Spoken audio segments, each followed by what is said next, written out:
travel to a faraway jungle to find the source, each having their own reasons. Welcome to the Tomb of Annihilation.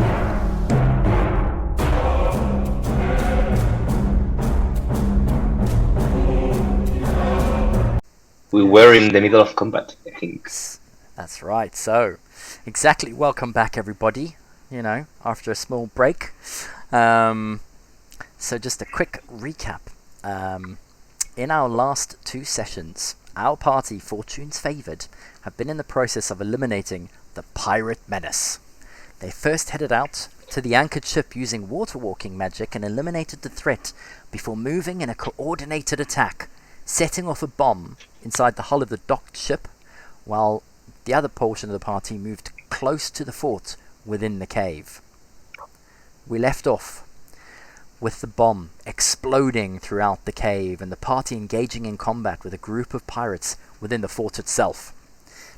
It is 30 minutes until midnight, and we pick up at the top of round 2. Hugh has just charged into combat. Dusted appeared on top of the fort near the arbalist.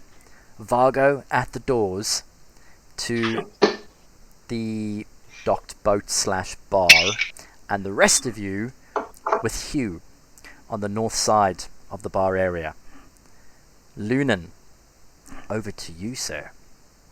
Yes, and here is where I should have been super prepared, but I'm thinking a little bit.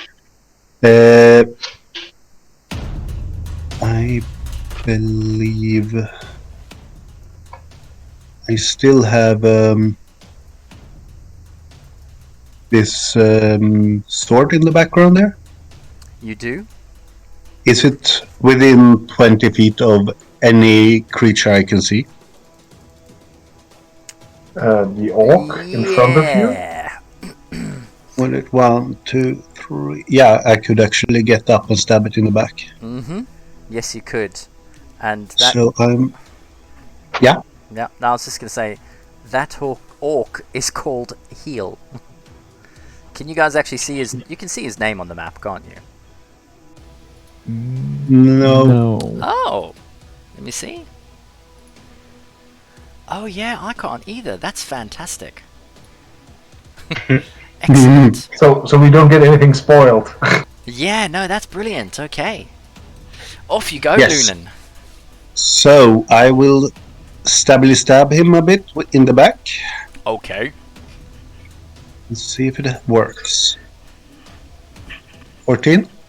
A 14 is a miss, unfortunately. You notice he's carrying chainmail and a shield, and a sword in his hand, which looks pretty dinged, but wicked. As the spiritual weapon hits his chainmail, it rings out in a bell-like fashion, and he feels a bit hold. He feels... So hold the dead. Oh, okay. Right, so he is damaged. Oh god. So wisdom save 16. In fact, he's bloodied as well, isn't he? A wisdom save of 16. Let's get this roll on. First roll of the night, we get an 8. No amount of bonuses are going to help, so that is a hit. As the bells ring out and the sword scrapes against the chainmail, or the spiritual weapon does. Only 2 damage. 6 damage. 6 points of damage. He grunts, he's still standing, definitely quite easily, but blood is pouring from some of his wounds and he looks like he's weary. Now it's your action. I will stay where I'm at. Okay. And that's my turn. Oh, okay. And next, that brings us up to Musharib. Musharib has just come charging around the corner, 2-handed war mallet in his hand, as he's like, "Ah, I'm gonna get yous, mate!" And he comes charging in. He was headed for the other lieutenant, but he is going to cut right past 5, 10, 15, 20. He's going to run straight into there towards the others. screaming bloody murder. So that is his first. And then he is going to... Yeah, no, he's not going to do that spell casting, is he? So that's his movement. He's going to hold his attack. And if someone comes in range, he's going to attack them while he's waiting there. Right, that brings us up to the Pirate Bandits. Okay. 5, 10, 15, 20, 25, 30. 1, 2, 3, 4, 5. Let's get them there. There's 2 restrained in net, by the way, inside the of the bandits. Yeah.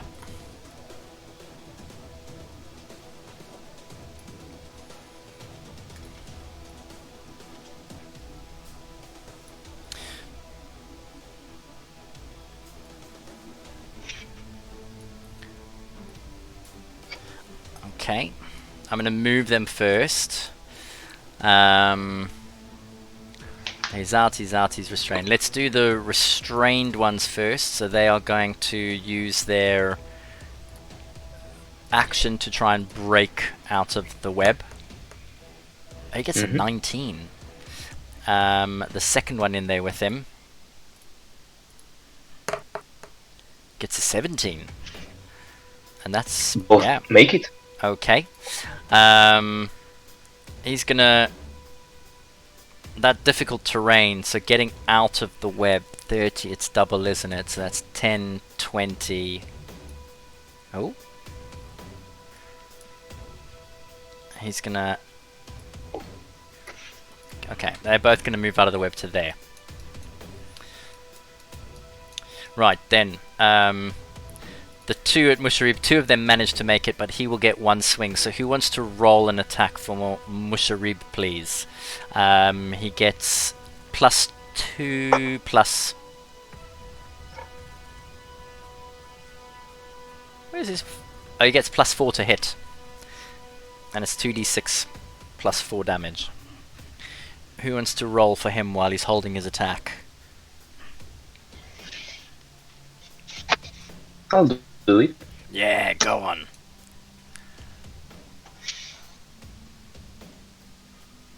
That would be 18. That's a hit. 2d6, Okay, you said. nice. Yeah, 2d6 plus 4. And he's going to go for the one that's flashing there. 11. 11. Oh, that's beautiful. Okay, well, that's enough to take him out. Awesome. So then there's only one that's going to attack Musharib. And he rolls... Oh, well, that's going to miss, even with Musharib's 13 armor class. Okay, and then Dusted 2 are on top of you. So, they are... Roger that. Whoopsie. 2 of them are on you, so... They each get 1 attack. That's an 11 for the first one. That's a miss. And the second one is a 20, dirty 20. Misses. Wow, that's also a miss. Okay. The others have drawn their crossbows, dropped their crossbows and drawn a melee weapon, so that's their turn. Next up then is the barkeep. Vargo, as you go bursting through the door, you recall they were waiting for you in ambush as crossbow bolts came flying at you when the door opened. He gets to... He's going to attack you with his crossbow one more time on his attack. He gets +2 to hit. 18. It fails. Oh, okay. He's not going to move anywhere, but he is going to stay between the web and the table. That is his turn. Next up then is our first mate. Heal is his name. he... Oh, shit.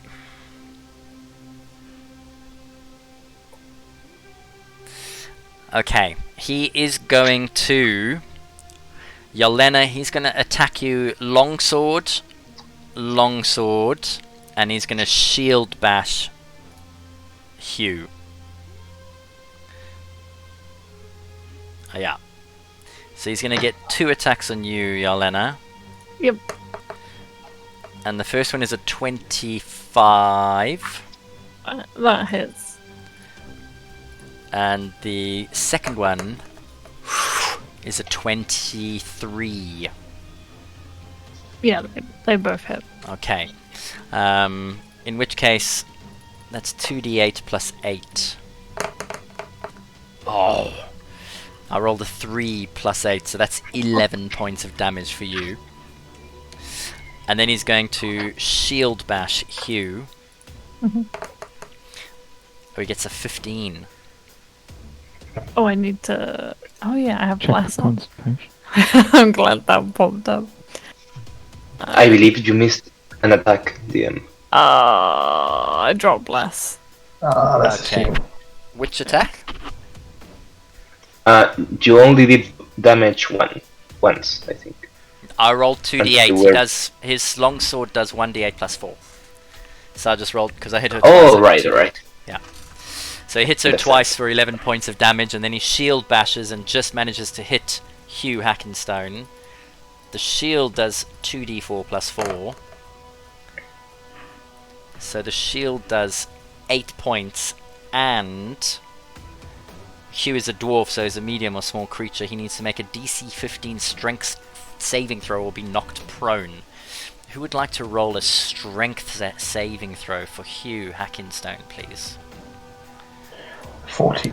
He gets +3. No, saving throw +5. Oh, Oh, well, then that's a 19 then. easy. Okay. But Hugh takes his first damage of 8. Okay. That Is he puts- raging, by the way? Good. Well, he's frenzied, so it's a Oh, I fren- don't know what the difference Yeah. is. but it's not a barbarian rage. Let me... So he doesn't take...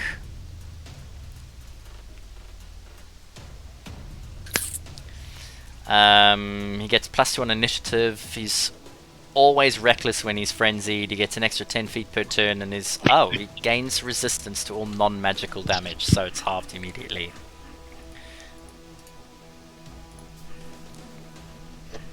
So he only takes 4. And I've just... Hold on.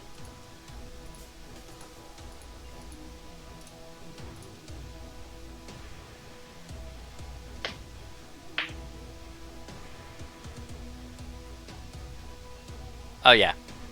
He takes half damage. Phew, I thought I almost might have given away a magical item there. And that is going to be the lieutenant's turn. Next up then are the 2 pirate thugs. One is stuck in the webbing. He is going to roll a strength saving throw to break free. Strength ability check, actually. A strength ability check to break free. He gets +2, so he got a 9. Nah, it fails. So he's stuck. The other one, however, The other one he wasn't. was affected by Dasha's Mind Whip, so he can only move or take an action or a bonus action. He has to Okay. choose. Because he's still holding his heavy crossbow, he is going to take his action and attack. He gets 1 attack with a crossbow, and he gets +2 to hit. Oh, that's a miss. With a 4. Yes. Okay. Which brings us up to Dusted Coal, followed by Vargo. Gentlemen, we seem to be in an impasse. So Dusted's gonna take his rapier out and stab again straight to the north.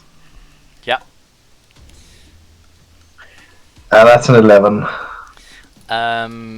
Ooh, that just misses. But we'll just have to stab him one more time. Too bad you're not blessed. Oh, God. My God. Oh no. I start as I need to go on, don't I? Yep. Okay, well, you know, you can always improve. I can only go up from here. Exactly. So I will have advantage on the next attacks against me. You mark him, do you? No, I cannot mark him, but because I rolled a 1. Oh, I didn't see the natural one. I only saw Yeah, the 10. it's a natural 1, yeah. So, Okay. Well, that's good to know. yeah, I am going And to... Okay. Anything else? no, nothing else. I think Dustin is pretty disappointed with his own performance. He doesn't really have that much space to move about where he's standing right now. This is true. So, that's your turn. Yep. That brings us up to Vargo. What I'm going to do is try to toll the dead. That one. Oh, okay. He has to make a wisdom saving throw. DC is 15. And he is damaged as well. Wisdom save. He gets a 9 with no Alrighty. bonus. So, is he damaged, you said? Yeah, Then it's he is. 2d12. 2d12. That will be exactly 12 necrotic damage. It doesn't show in the chat, but And- there it is. And it's Toll the Dead, yeah? Haha. Okay. As the toll rings out and you hear bells going bing, bing, he starts to shudder and shiver and drops his crossbow, puts his hand to his head as he slowly starts to like let out some agonizing scream, and before the sound escapes his lungs, his eardrums burst and you just see the blood spray as he drops to his knees and falls over on the little chair in front of him. He is dead. Hey. Alright. And that will be my turn.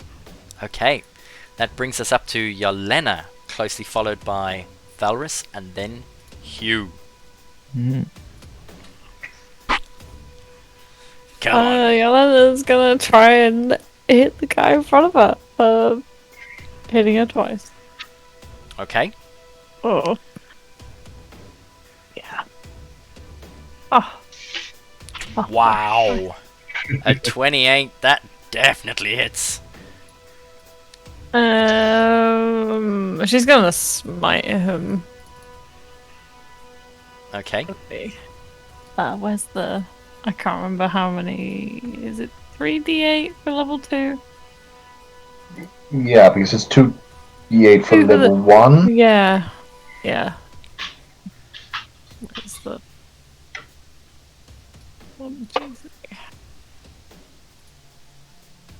there we go. So, the 14 and then the 18. Yarlena, are you That's- still under the effects of the potion? She's The- not. No, I think no, they're gone. Yeah, you had your rest, didn't you? Yes. So you hit him. You may, Go on. believe she might have his strength, because plus 9 doesn't make much sense. Are you talking about the lieutenant? No, Yelena's Yelena's. attack roll. No, I have a +4 on Dex, and then a +4 on. Wait, no, that's not right. +3 on. No, that Oh, proficiency, so the... dexterity, and damage. the +1 sword. Alright. Yeah. I forgot that. Sorry. Yeah, no, D&D Beyond should be correct. Yeah. Yeah, plus your proficiency modifier as well. Yeah. Yeah. Okay. Yeah, sorry, go ahead. Alright. He takes 32 points damage total. Right, so as you were using flame blade. The sword of vengeance Booming. and then a smite. Yeah. No, there was no booming. The It smite. was just a smite. I All forgot right. to do the booming. Oh dear. As you bring the sword down, you manage to just carve a line across his chest, and the smite rings out. Yelena, why don't you explain to us how you fell him? How do you want to do this? She's gonna cut across him and then chop his arm off. Wow. Okay. With nothing but vengeance in mind, as you do, the blade slices across him, and the smite, as soon as he looks up in shock at the chainmail damaging, links falling down, shock on his face with bloodied nose, and the booming smite bursts across his arm as you just lift the blade up the rest of the way, and it severs from his body. Not even a sound escapes his lip as he falls to the ground in shock. Drops forward, dead. Okay. You've got a reaction? Anything else? She's gonna move up. Where can I go? Can I go up there? Yeah, I can. Okay. She'll move up there. Alright, so you're going to charge into battle. As the body drops and you're coming run over to the rest of the group, you can hear some of the pirates, "Heal! No! Oh, get her, lads! Get her!" Okay, next up is Valrus, closely followed by Hugh Hackingstone. Hugh Hackingstone. Alright. AKA the Bloody Stump. Come on. Going to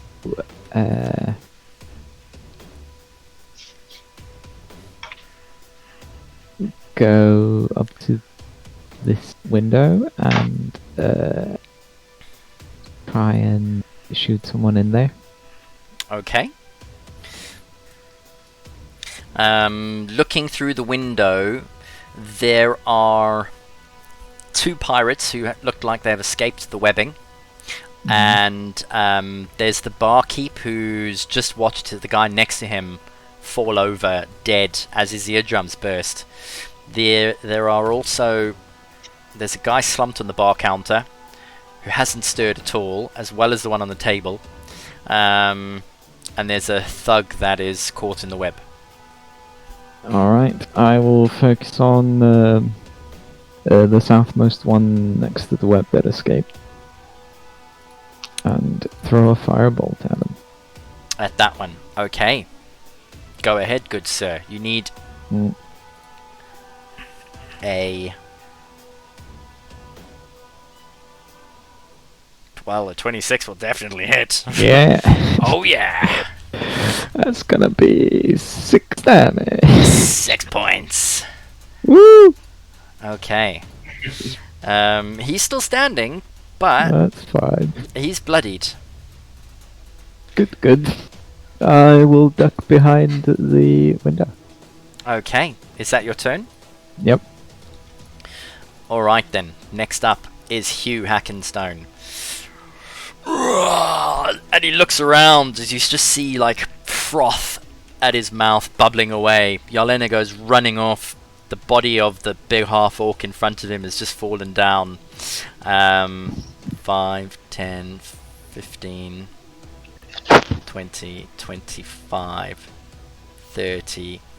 He gets extra 10 foot of movement, so he's going to move around to there. And he's going to start laying in. Firstly, he's charging, so he's going to use his... Mind you, actually, if he's charging, he uses a dash action. He can still... Oh no, then he only gets 1. No, he's going to run up there. He still gets 2 attacks. Okay. Yep, he's going to go swinging 1 on each of those guys. He gets +7 to his battle axe. Who wants to roll twice for him?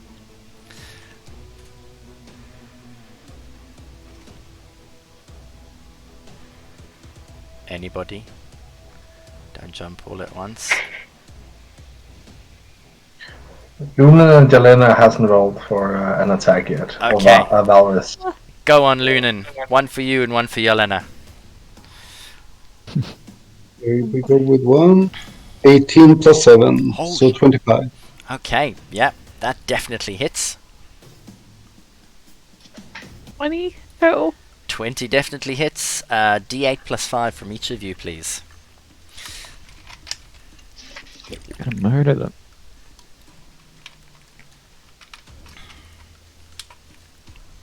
Nice, Yelena. So 9 in total. Okay. Mm. Um, Nice.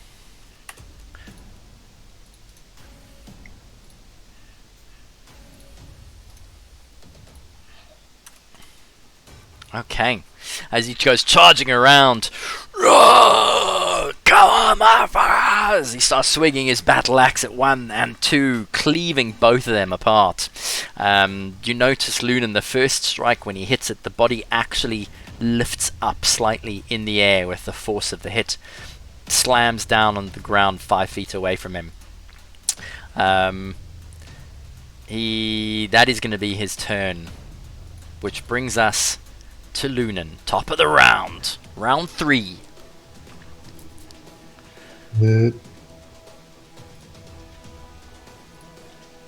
Lunan is gonna look at this guy. How far away is he? He is 60 feet away from you. Which is the distance allowed, and he will tell him to grovel, Ooh. casting command.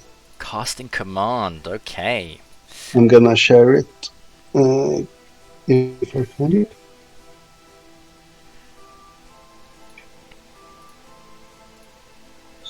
Game log. Target falls prone and ends its turn, but he gets a So it's a wisdom save, 16. and otherwise on his turn he will throw himself on the ground. Alright, well he fails. And it lasts for 1 round, yeah? No concentration. In essence, when it's his turn, he throws himself on the ground and ends his turn. Okay, so I'm going to move him as prone now then. Well, that's good, because then he doesn't get advantage when he gets to dusted. Exactly. Good job. What else? And I will move forward to the window looking in to just get an idea of what's going on in there. Okay. And Looking in from that side, you make out the majority of the interior of the place, and you can see that there are 3 more figures in the background that are slumped over. okay. Did we do anything to them? Maybe the blast? No, they're just drunk. They're just drunk. They are Ah, Like indeed. there's plenty of people drunk. Yep. The guy who is the guy stuck in there? What does he look like? He looks properly upset and pissed off. He's trying to break out of the web, but he can't. He's not taken any He's- damage. Is he armored? He is, I'm not going to say armored, he's wearing leather armor. Okay. He's a pirate thug, basically, so... Is the spiritual weapon able to go through the window, or not? No, maybe if the doors, because they could be open, they actually are Yeah. open. No, but then I will not do anything. I will just send it towards these guys, and then my turn is over. Okay. In which case then, next up is Musharib. And he is going to attack the pirate in front of Yelena. If someone would like to roll a d20 for me, please.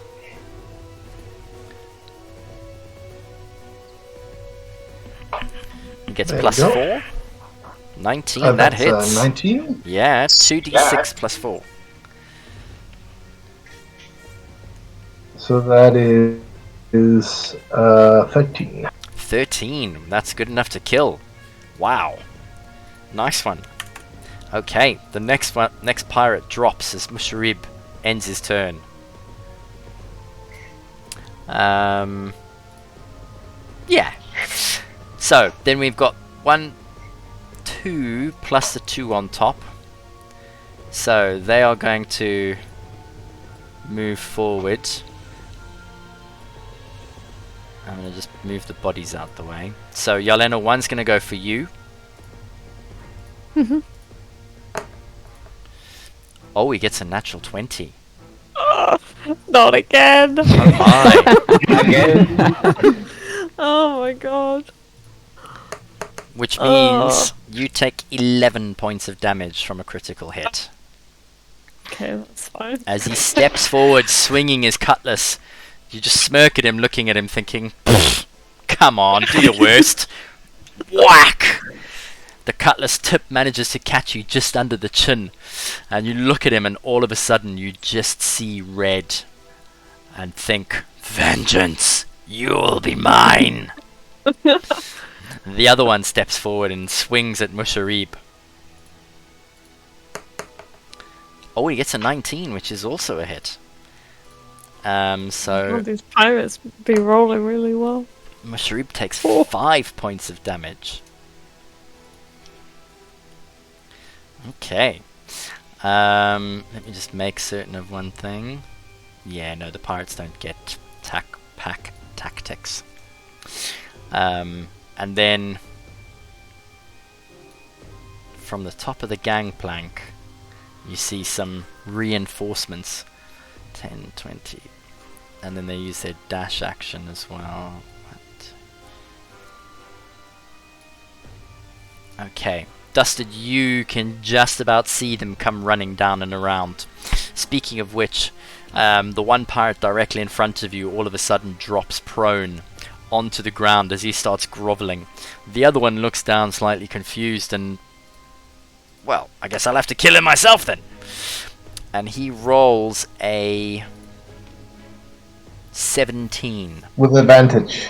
With advantage. Ooh, with advantage. Yeah. Oh, that was and a 7. It was on an 18, man. Okay, so that pirate's turn is done. Then we go down to the other two. 1, 2, 3, 4, 5, 6 is 30. 1, 2, 3, 4, 6 is 30. Vargo, this one is going to have 1 attack at you. And an Alrighty. adjacent square. He gets +3 to his cutlass. Oh! So close to a nat 20 again, he misses. I'm feeling lucky.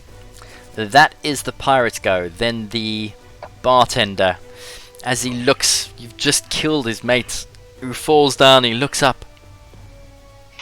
Ew. And he's pretty large. I mean, he's covered in like tattoos, grey skin. He's about 6'6", no hair on his body anywhere. As he drops the crossbow and he pulls out this almost like a baseball bat with like spikes sticking out of it. He moves slowly forward and he takes a swing at you. Die! Mm-hmm. Oh, 23. Alright, let's see if he hits me or one of the mirror images. Oh. So, if I roll 11 or higher, it hits one of the after images. Mm-hmm. And if an image So, gets hit, it disappears. Oh, it hit me. Okay. Roll damage. So, Oh wait. Yeah, I believe that's how it works. Let me see. How many do you have left?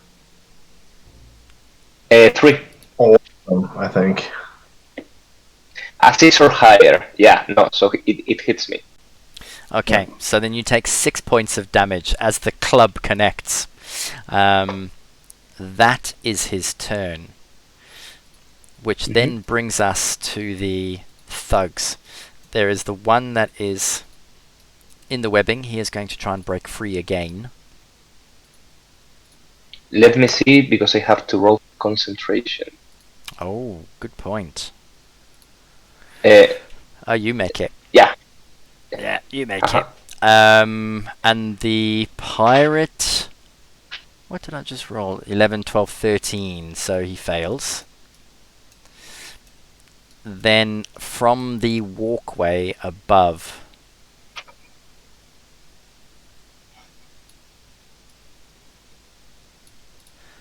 Two more pirate thugs come running out, dusted. That is their turn. It is you next, my fine feline friend. It would be so unsporting to attack the man that's lying down, so let's attack the man that's standing. Okay, My God. I love you, Dustin. so chivalrous. 26 Yeah, that definitely hits. for 10 damage. And on this particular person, yep, one strike and boom! That's your first hit. Kills. Well, it would be unsporting, but now there's nobody left. Alright. So, with advantage because it's prone, right? Yeah. Mm-hmm. Well, that doesn't matter because they're both twos.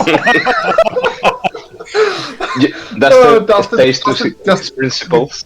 It just cannot hit him. That's just not on. I'm gonna As he's prepping to hit, he just hesitates. I'm gonna give it to you actually, because he's prone. That will connect as he's lying at your feet groveling. It's almost like a coup de grace. So you can go ahead and roll damage on that one. Oh no, that's 12 damage. Yep, that definitely takes him out as well.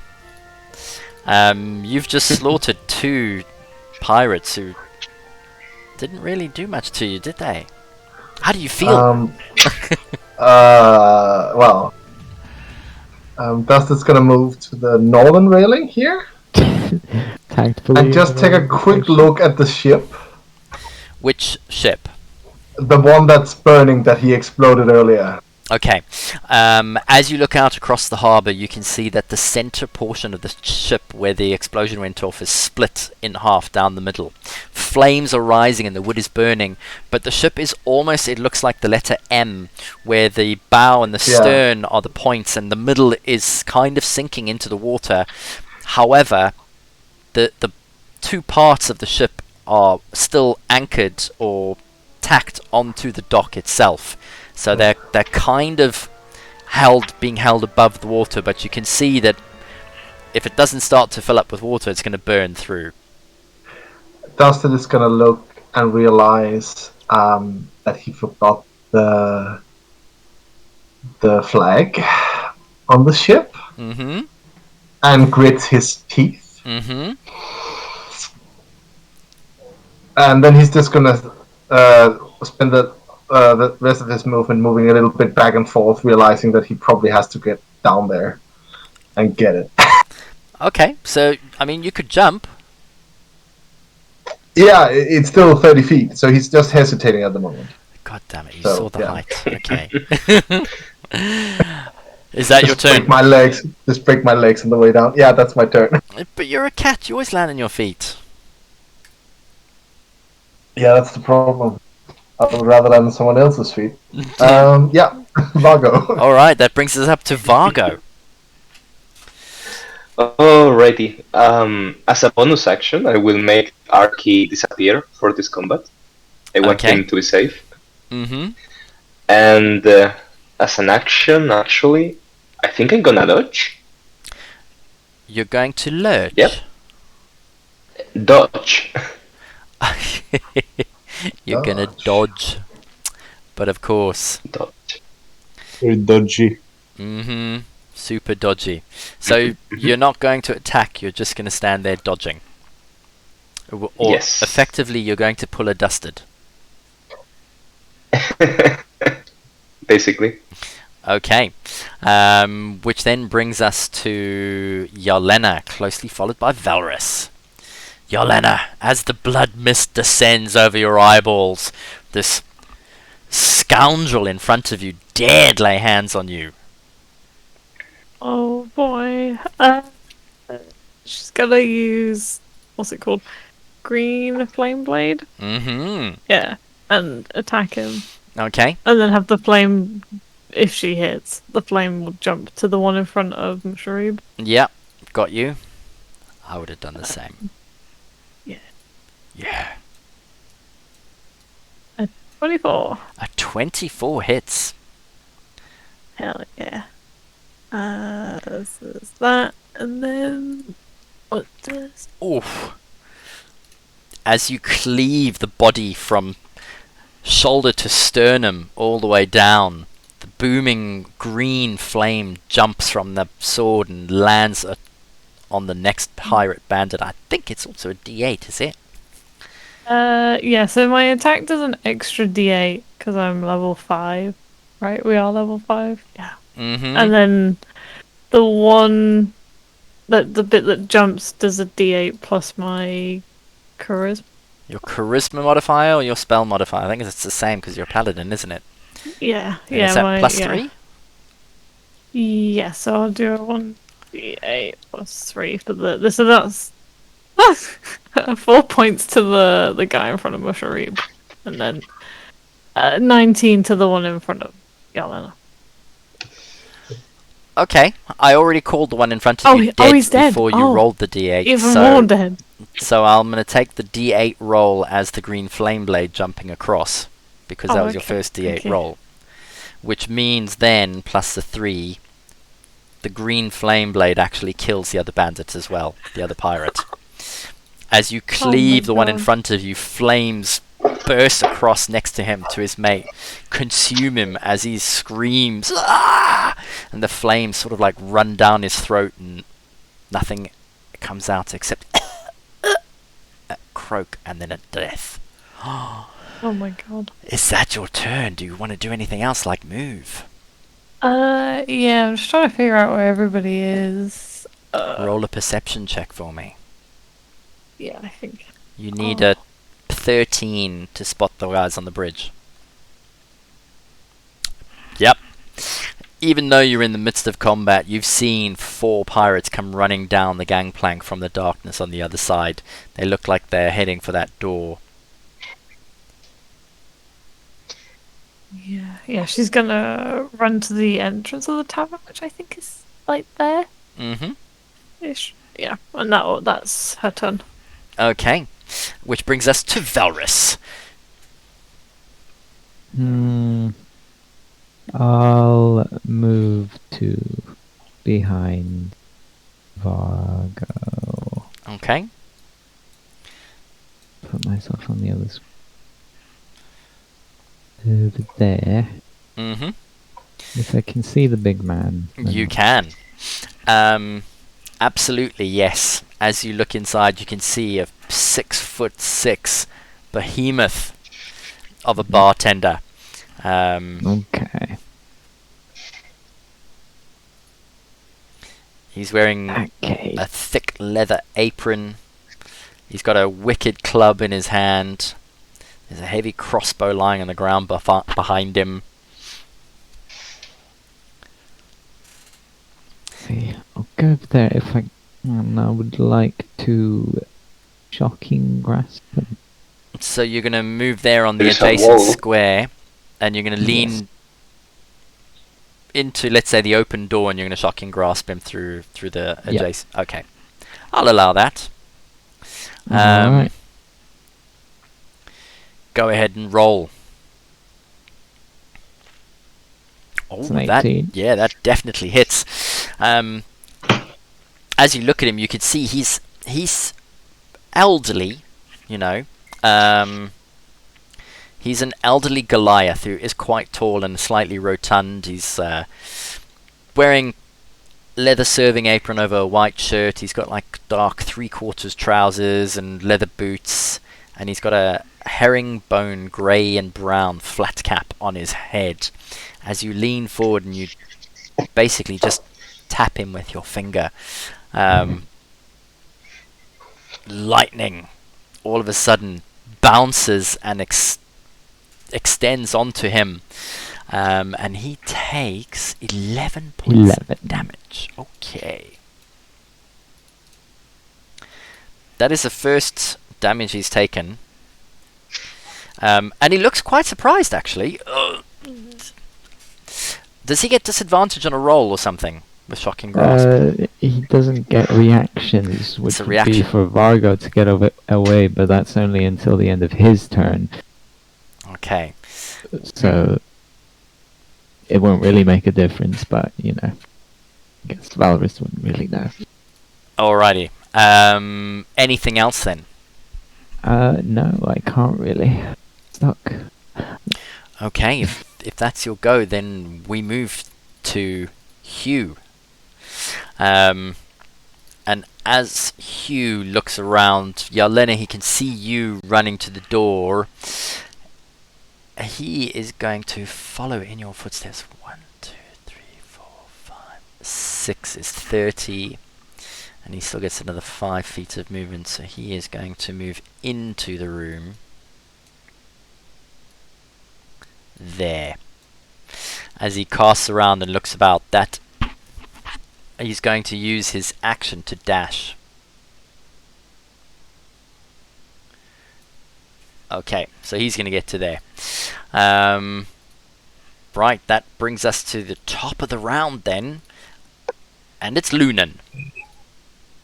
So Luna will, from his vantage point, see that Vargo is being attacked and send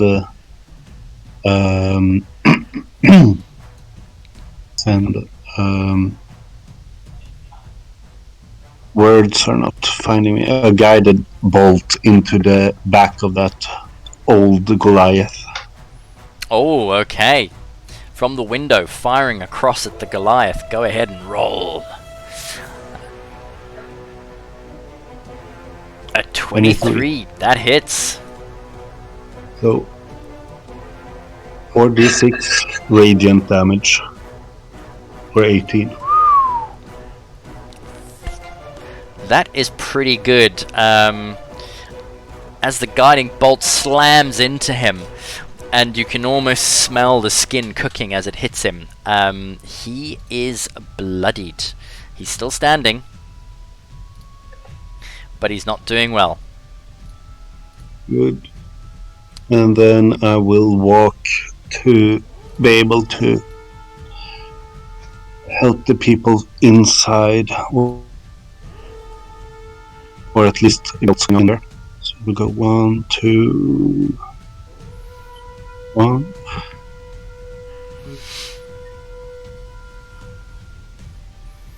Three, 4, 5, 6, 7 squares. And I have the sword follow me slowly.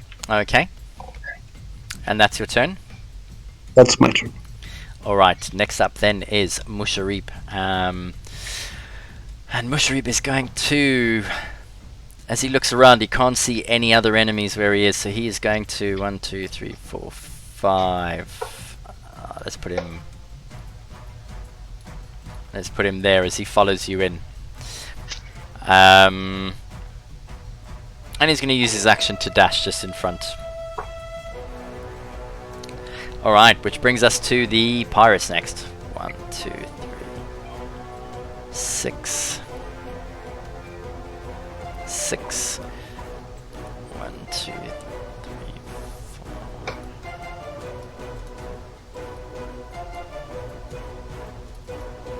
4. They're gonna come running down the stairwell.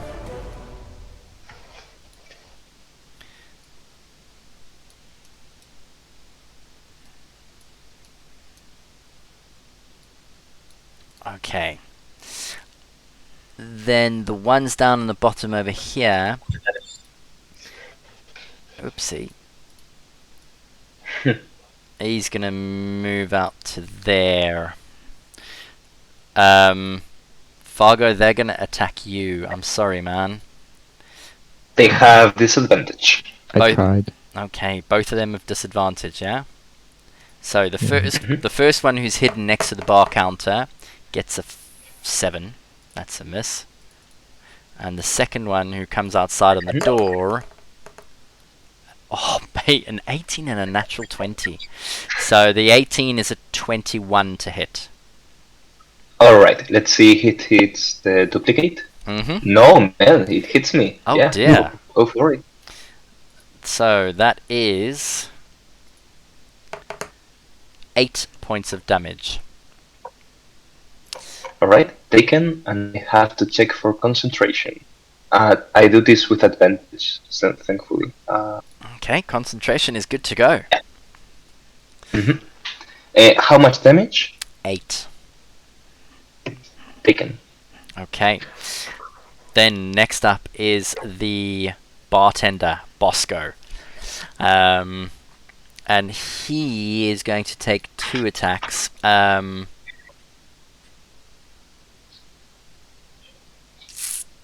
Yeah, he doesn't have a potion on him, so he's going to attack. 1 for you, Vargo, and Valrus, 1 for you. Mm-hmm. With a club, he gets +5 to hit. Let's do Vargo first. 24. It has disadvantage. Ah, he's got disadvantage. Let's roll again then. Ooh. 12. That's a miss. If it has a 12, it can hit one of my duplicates. Oh, okay. Yeah. So he takes 1 hit. He hits a duplicate, does he? Yes. So you've got how many left now? 2. 2 left, okay. And Valrus is going to attack you once as well. Yep. And he gets a 15. Ooh, just hit. Oh, unlucky. Okay. That's a d6 plus 3. 5 points. Alright.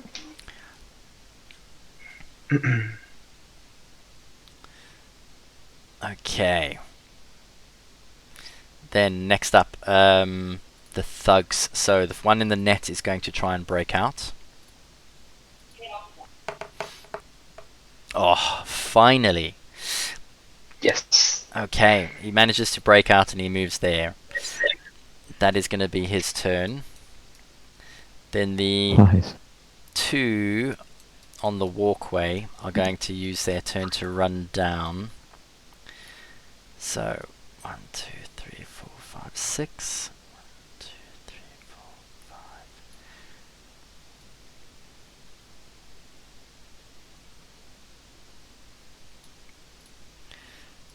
5. Okay. One of them will only be able to appear at the bottom of the stairs. Behind the other. I may as well bring the other one down as well.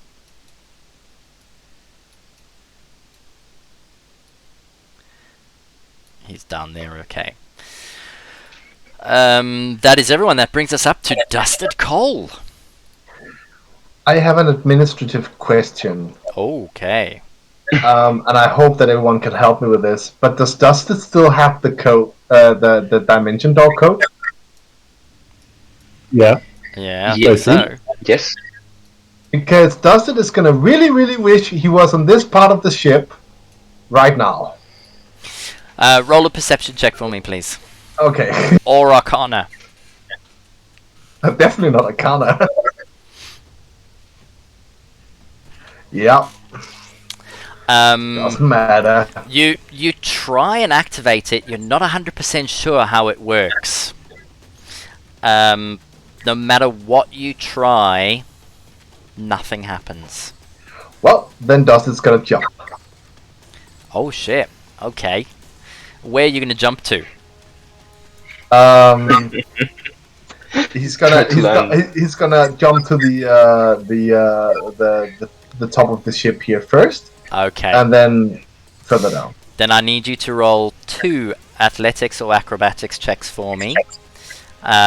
It's not a difficult one, so because it's 15 feet to each, if you fail, you'll do a d6. So the first one, no problem. And the second one, no problem. As you leap over the side of the ramparts and you land on the one and almost freestyle tumble across and land amongst some dead bodies below you, you manage to get down to the bottom without any injury at all, which is surprising. How much for Preston. movement is that? Is that 30 movement? Because it's Yeah, 'cause- falling. Yeah. I'd say you probably got another 5 feet if you wanted, or you could use your dash action. Yeah, but I wanted to use my dash and my feline grace. You did try and Feline use an agility. action to activate the coat, though. Oh yeah, that's right. So I don't have that. So I have the feline agility. So I Yeah. have 35 more movement. Uh-huh. So the bomb exploded some of the gangplank, I suppose. The bomb, yeah, where the big yellow flash is. No, I mean the when Jalena threw one of the bombs here. Oh, yes. So that must be like just splinters. Yeah, I mean, you could easily jump past it. Yeah. So 35 feet is That reminds me, actually. is here, I think. Yes.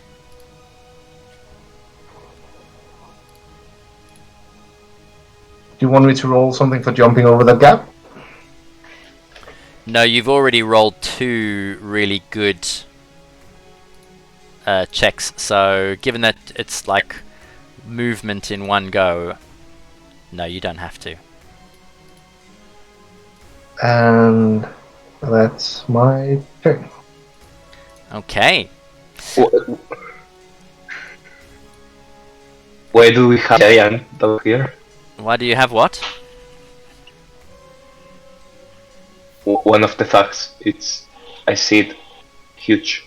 Oh, the guy at the bottom of the stairs just grew yeah. like huge. Oh, Just my bad, sorry. He's huge.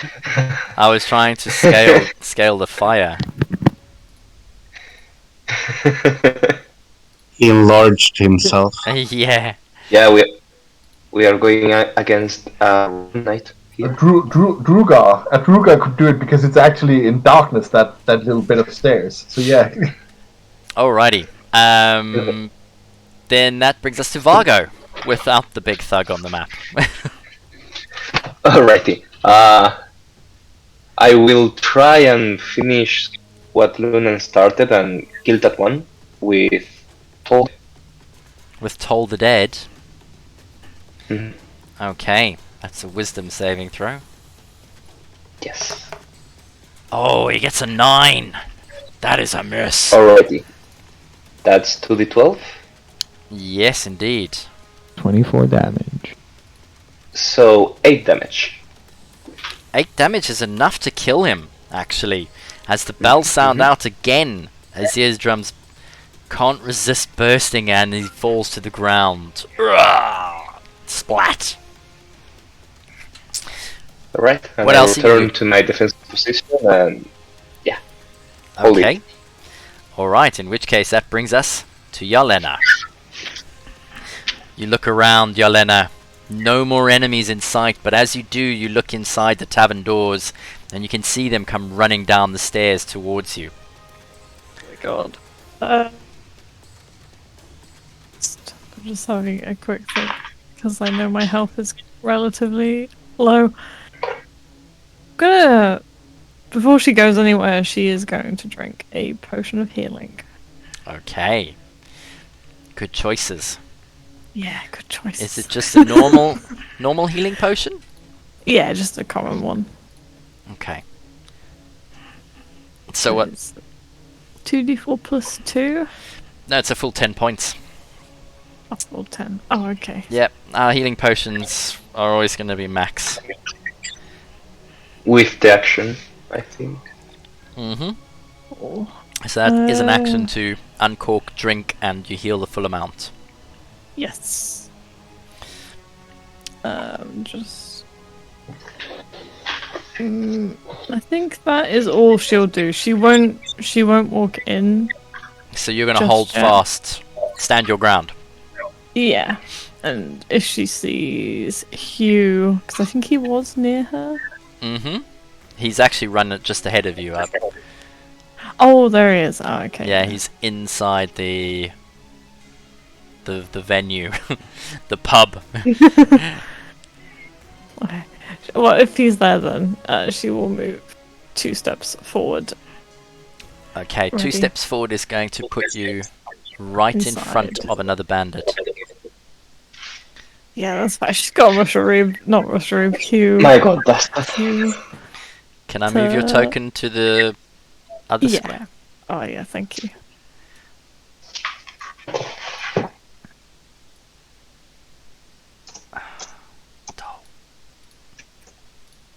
There's so many of them. Alright, so you step into the door right in front of a pirate that comes running down the stairs. Mm-hmm. If only I could trip him up, but I cannot. Yeah, she'll just look behind to see Hugh and Lunan, Mm-hmm. just to make sure that they are on their way in. Alright. And that's your turn? Yeah, that's all she can do. Alright, then that brings us to Velrus. Could do the same thing again. Peek around the corner and zap him. Shocking Grasp Zap. Yep. Okay. Be a You have second. advantage. Maybe 15. Yeah, you don't need advantage. That hits. Oh. Alright. That's 9 damage. Oh, as you slowly reach out your finger and you just manage to poke him, lightning jumps and like he starts to shake, and you just see any moisture within his body slowly starting to turn to steam as his hair sort of lifts, you know, like when you touch one of those electric balls. And then his knees start to buckle, and he looks at you almost as if he's confused as his knees slam into the ground, and he just thumps forward at Vargo's feet. The smell of burning skin and hair reaches your nostrils as you realize he's dead. You've just killed the bartender. Oh no. No! The pirate next to Vargo. Bosco! No! I'm gonna kill you! Is that your turn? I will back away over there and say, come at me then. Ooh, okay. And is that your turn? Yes. Alright. Which brings us up to Hugh. And all you can hear as you and Vargo, you and Velrus are standing in the doorway, you hear the screaming before you see movement on the other side of the web. Just the frothing berserker that is Hugh Hackenstone comes running through. Go fuck you up! As he comes charging through with his battle axe in one hand and his stump in the other. The first thing he sees as he looks around are a couple of drunken bodies on the ground on the tavern, and he just runs right over to them and starts swinging. Can I please get 2 people to roll with advantage? Sure.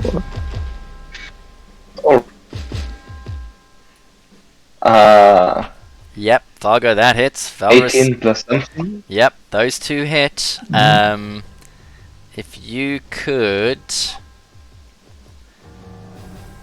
roll a d8 plus 5.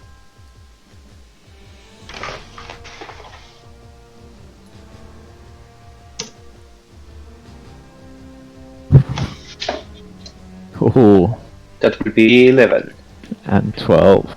and 12. Okay. So he hits, basically moves in, hits the one, takes a step over, swings, kills the other one as they're lying down. And then bonus action, he's just going to move over to the next one. That is his turn, which brings us to the top of round 5 with Lunan. Lunan Costa del Sol.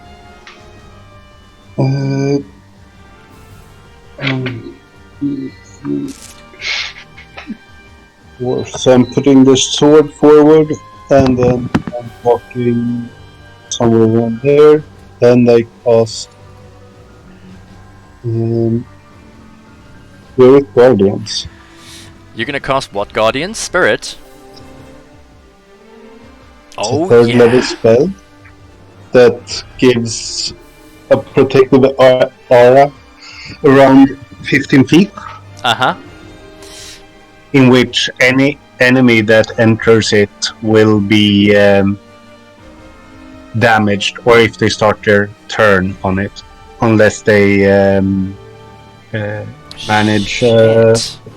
wisdom saving throw. So it's a wisdom Even save. if you save, 16. they take half. So, yeah, okay, so they can save for half, but it's 3d8. Yeah. Okay, and it's concentration. That's muy importante. Yeah. Okay. And Yeah. This is a good question actually. Is it angelic or fey, or is it fiendish? That's alignment based, isn't it? Because the spectral form appears angelic or fey. Yes. If you are fiendish, if you're evil, they appear fiendish. Oh, I see. So you're asking, what do you see? Well, Lunan. I don't see anything, but Lunan still might want to disclaim what it Yeah, is. Lunan, why don't you describe what the spirits look like for us then? How do like they very appear? small velociraptors. I've been very inspired by my area. Did you say velociraptors? Small. That's terrifying. So they appear fiendish? do Fey they? velociraptors. That's Hey. no fey. It's fey if it's animals after all. It's animals, but yeah.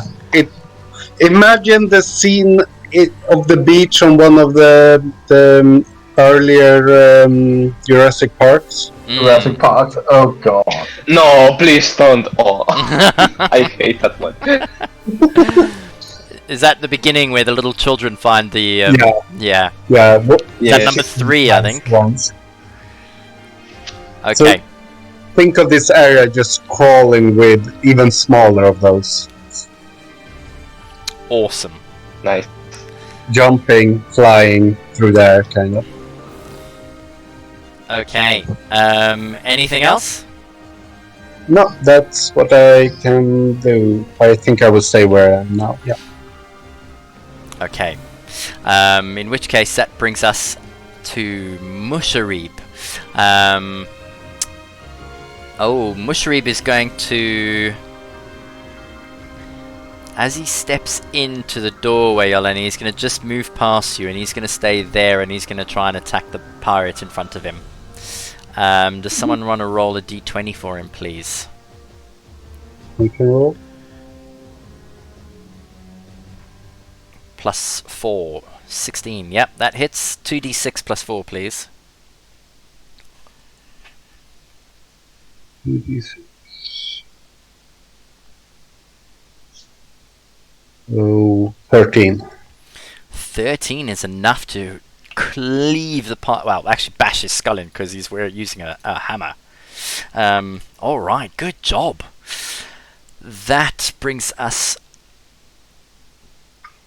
Yeah, that's going to be Musharib's turn, which then brings us to the others. So this bandit, he's going to move forward, and then he needs to do a wisdom saving throw because he starts his turn. He fails. Go ahead and roll. 13. He did.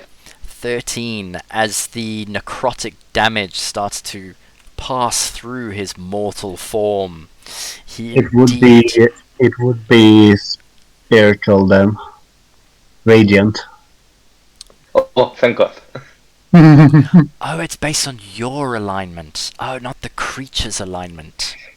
Okay. So, fair enough. Yeah, so as the bright rays of light seem to attack him, he almost breaks apart like a smashing mirror in the sunlight. Okay. The next One is next to Valrus, Vargo. Next to Vargo. He gets disadvantage? No, it hasn't. No. Alright, well he's going to attack you then. Oh. Actually, yeah, he's closest. Sorry, Vargo, you ran away. He gets a 12 to hit. That's fine. It can hit one of my duplicates. Okay. I think he does. That's a 12. Last time you rolled below 11 or 12, so misses? It changes. It's Oh, as yeah. you lose duplicate. Okay. 8 or higher, so yeah, it hits one duplicate. Nice. As another duplicate goes smashing, he's like, "Oh, what the fuck? Okay. Still gonna kill you." Stop killing my brothers! That'll be the end of his turn. Now then it's the thugs, and they move in. I'm gonna move this body there. So, the first one, Lunan, wisdom saving throw, gets a natural 20. So half of 17. So call half at 18 Oh. is 9. Okay. 8, actually. 17. Rounded down. Yeah. So 6, that makes it easier for me. The second one comes moving in as well. I'm going to move that body to there, Yelena, as he moves towards you, and his wisdom saving throws a 17. He also saves. and take 5.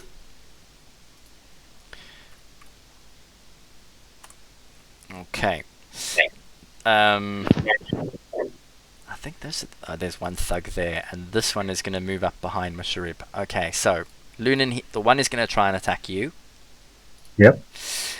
He has got a mace in his hand, and he gets +4 on his attack roll. He gets a 22 for his first attack, That hit. and his second attack is also going to be directed at you. Oh, he gets a 19. That hits. Okay, so he does 2 1d6 plus 2s. So I'm going to roll 2d6 and we add 4. 12 points of damage from him. Mm-hmm. Yelena, the other one is going to try and attack you twice.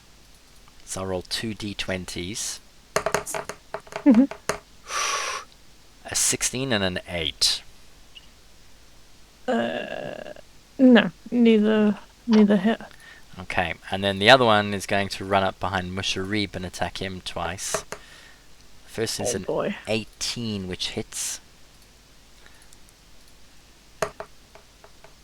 Oh, and the second roll is a 9, which misses. So Musharib takes a d6 plus 2, which is 7 points of damage. Okay. Musharib's alright, he's still well above 50. Which brings us to Dusted Coal. Who's still in this mad dash towards the ship? I'm guessing the gangplank has slid off because it's like the M. Yeah, you'll probably have to jump onto the deck. The ship is Onto the onto the deck of the ship or onto there. Either way, you'll have to roll an athletics or acrobatics check. yeah. Do I still have jump for Musharib? Has there an hour passed yet? I think it's an hour. I don't know if it's concentration actually. An hour On has top of my not. head? An hour has not passed. And jump is not a concentration spell. Oh, it only lasts for 1 minute. It's And we've transmute. been five turns, so yeah, it should still be active. Yeah, Okay. you've still got 5 more rounds. Yeah, triples your distance. So I'll give you advantage on the roll. And Oh, okay. I feel confident enough to do this. Gonna try to jump onto the ship. Yeah, that was garbage. wow, but a 12 is what you needed. So I'm on an uneven deck. as you go, you leap up and you land on 1 foot on the deck, 1 foot on the top stair leading down. Like with feline grace, you manage to land with 2 feet. It is like standing on one of those like seesaws, you know, in the middle. Slightly at an angle, yes. And definitely exposed. Jesus Christ.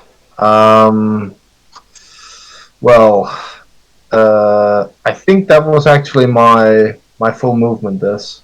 Well, that was your movement. Now you can still use your action to dash and move some more if you want. Yeah, but I have to grab. I have to grab the flag with that. So. So you're gonna grab the rest of your turn heading to the flag to try and grab it off the. Yeah. So over here, I guess. Okay. The flag was at this end, right? Correct. Like the last one? Correct. Yeah. Okay. Try to grab this. Okay. So you're going to spend the rest of the turn moving to the flag and pulling it down to grab it. Yeah, try it. Yeah. Yeah, so that's a green flag with an emerald eye on it. Okay, that your turn? Okay. That will bring us... Yeah. Yeah. Oh, I should say I have sheathed my weapon doing this, because else I wouldn't have been able to get up here, I guess.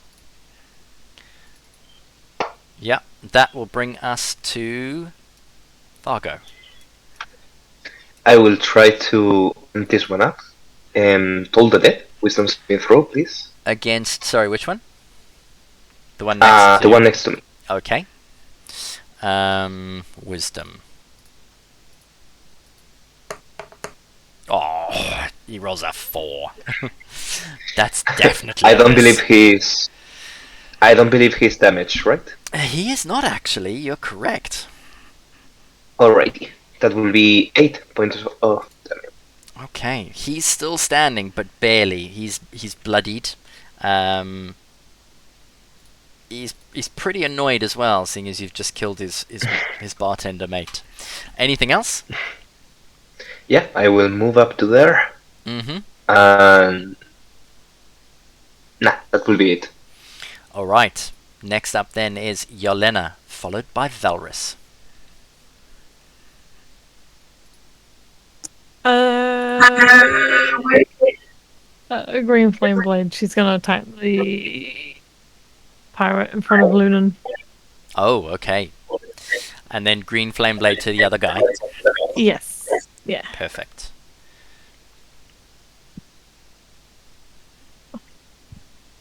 $26.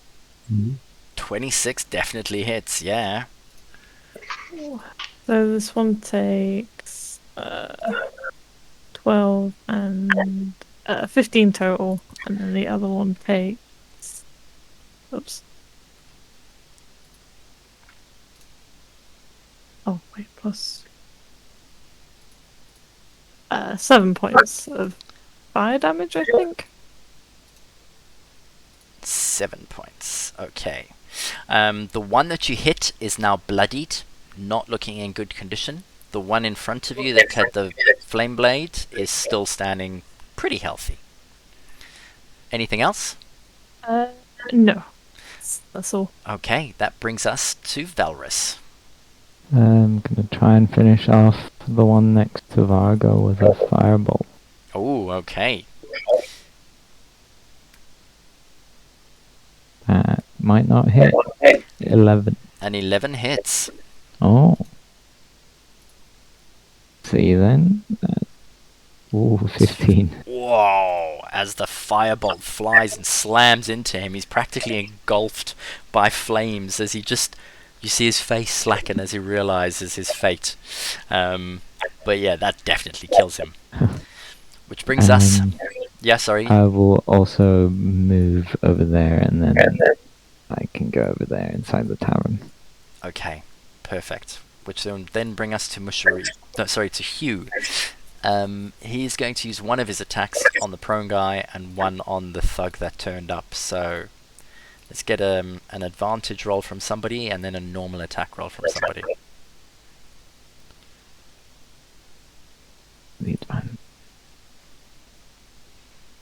Balrus is rolling an advantage. Who else is going to roll the attack?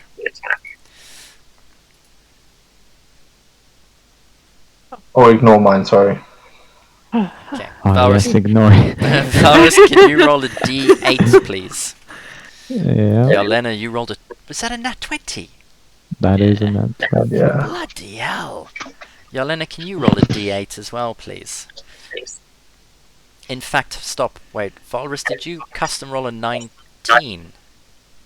No, I rolled a 15 plus the other d20, which was a 4, but I think his attack was a +4 anyways. It is, but Yeah. because he's got... Oh wait, no, it's the other guy I'm thinking of. Mushariba's got the critical hit feat. Yeah, so the 7 plus a bonus, that tribal warrior pirate is down. Yelena with a natural 20, you rolled a 7. Plus the 5 is 12, and then 8 is 20 points of damage. Wow, that's pretty damn good. One hit as he turns around. Okay, which brings us to the top of round 6, which is where we're gonna take our break, ladies and gentlemen. Alright. So, okay.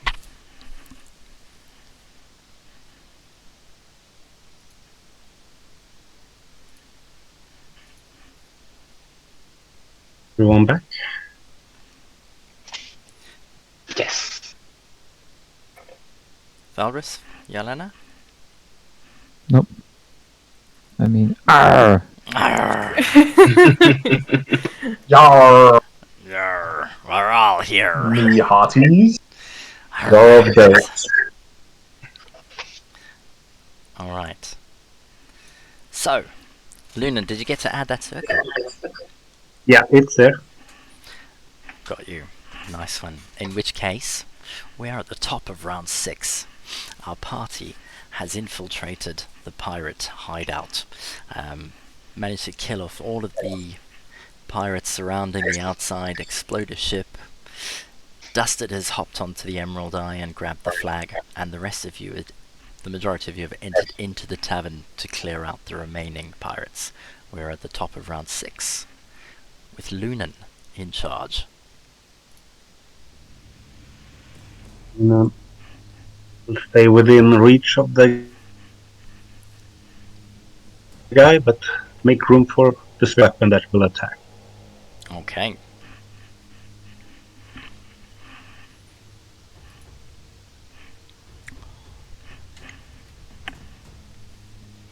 Nothing to it. 14, that definitely hits. Okay, he takes 6 damage. 6 points of damage. He's looking pretty bad shape. If he survived, I think I will send Sacred Flame on him. Deck save. 16.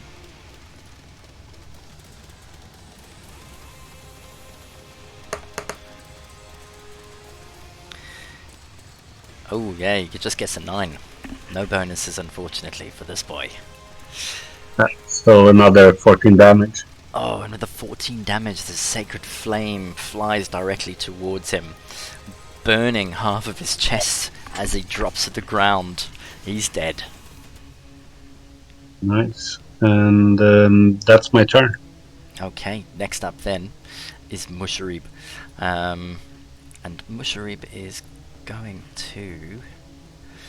He's going to take one step over there and he's going to attack the other guy in front. Would somebody care to roll for him, please? Gladly. Yeah, not gladly. Ah, no, with a 4! Oh. You let me down! Musharib swings and misses. That is the end of his turn. Which brings us to the... No other remaining pirates except the ones that are passed out around there. the next one then is the big boys. And there's literally just one guy around over there. Right, he is going to... Yelena, he's going to attack you. He will first take some damage. He will, because he's inside the circle, isn't he? So first let's go with that saving throw. He gets a 15. 16, I believe, is the... Oh, in which case, as he steps in, he completely fails. 3d8, 14, nice. But he is still standing, looking slightly bemused. He gets 2 attacks on you, Yelena. Yeah, gotta And be he- there. And he gets a plus 19. 4. That's a 12, the first one misses.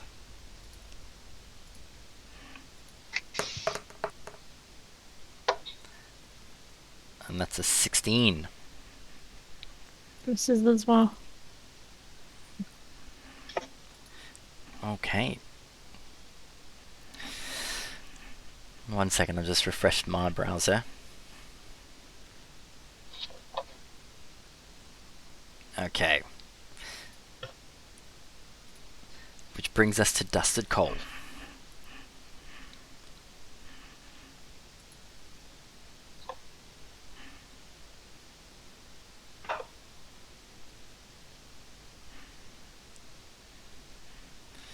Dusted?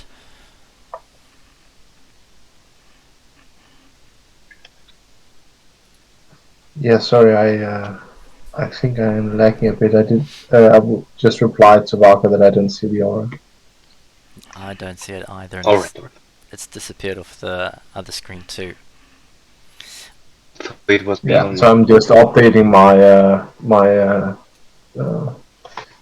but Buster will use his action to try and grab the flag. Mm-hmm. Done?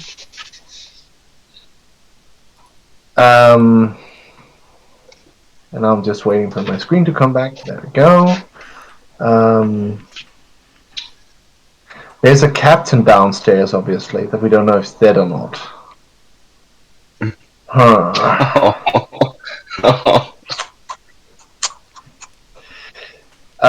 Dustin's gonna look over the railing. Is there any sort of like entry point, like a window on the? I think that's the stern, the end of the. Yeah, I mean, why don't you roll an investigation check or a perception check for me? 17. A 17. Okay. As you look over, you do in fact notice a small window, but it looks more like a bay window. Bear in mind you've got 2 almost turrets at the back end of the ship, and then the whole Yeah. rudder that runs down the side. There is a very small window. Whether or not you can fit into it from this angle, you probably guess no. With a 17. Yeah. Bloody hell. Am I mad enough to try to slide down the ship? Or is Dusted mad enough?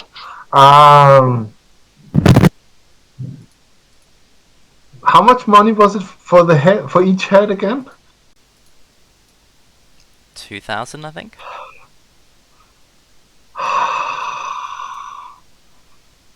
It's shiny skies.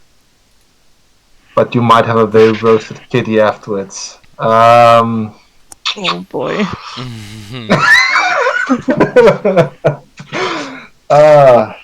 What the hell? Yeah, Dustin is gonna try to slide down here. Let me just see because it's looking a little weird on my screen. Like here, and grab onto the railing there, or the banister Hmm. and then try to climb down. Is the door open down there? Yeah, that's the entrance to the staircase below. Yeah. The door is That's just gonna- swung open. It is at an angle, so yeah, there's nothing keeping it closed. Roll acrobatics or Okay. athletics for me. Athletics, please, sir. 24. Oh, wow. Okay, it's not a problem for you, even though the tilt of the ship is at somewhat 60 degrees or so, and then again at another further forward angle. It's almost easy to slide towards the banister and just spring across. As you do a 180 in the air, you land facing the open doorway looking inside. You can see a staircase leading down, and at the bottom of it is a door as well. Well, so it's basically not leading down at this point. It's just leading straight in because of the angle, or am I getting that a little wrong? Let me change the map. So bear in mind, this was the pirate ship previously. Oh yeah, this yeah. Yeah. Yeah, but what I'm asking is, since it's at an angle, does the stairs really go down? Because the downward stairs would then be sort of like almost straight I got ahead. you. Nope. The stairs are almost straight ahead. Yes. Yeah. Okay. Yeah, Dustin's gonna try to climb in and find the pirate. Okay. You get to the door using all of your movement, and as you glance inside, you recognize the layout, and indeed what you see in front of you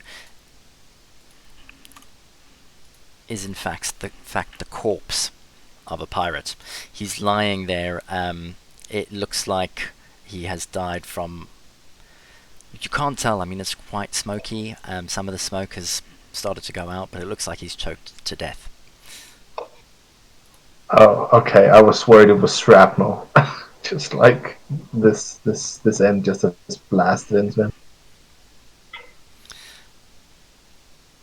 Oh, he looks like his eye already took a beating. That's yeah. Yeah, basically. So he looks like a pretty hardened pirate captain. His face is covered in scars. One of his eyes is actually, it glows, it looks like a gem. Oh, don't make me do this. Say no more. He's got a large scar across that eye, forming the X across his face, from the top of his forehead all the way down to his cheek, and then across down to his nose, which seems to have damaged part of his nose. The eye socket you can see is sparkling. It looks like a ruby is sitting inside his eye socket instead of an eyeball. He's no more alive than that statue.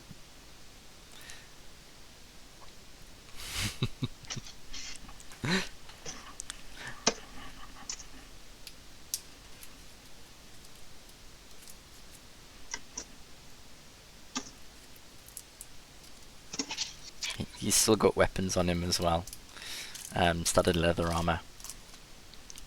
Draw one of the daggers from the bandolier. Mm-hmm.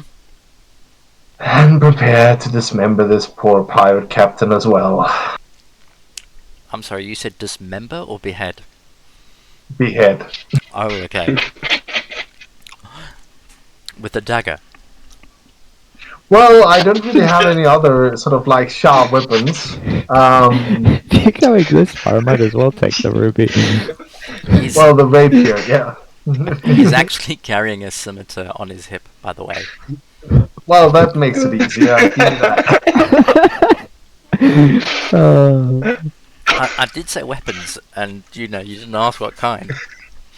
I'll tell you now. That's true. That's true.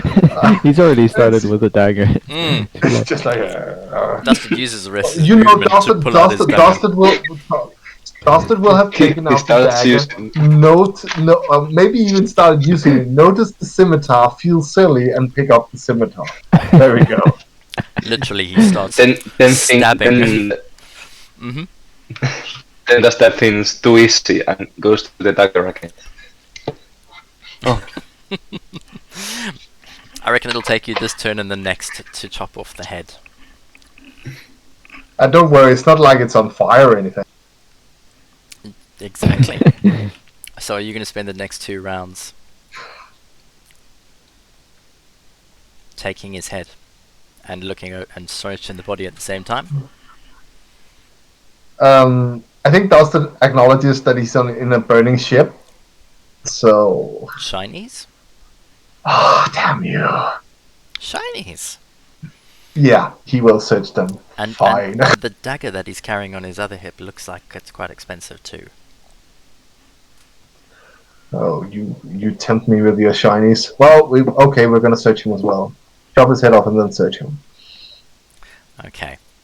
In which case Dusted is going to spend the next 2 rounds Yeah, next 12 seconds. retrieving his shinies. Liberating shinies. Okay, which brings us then to Vargo.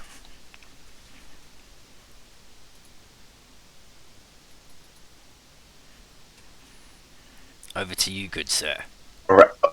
Alright. As Vargo walks up to his friends, he is gonna drop concentration in the web. Mm-hmm. So I can move up to here, I think.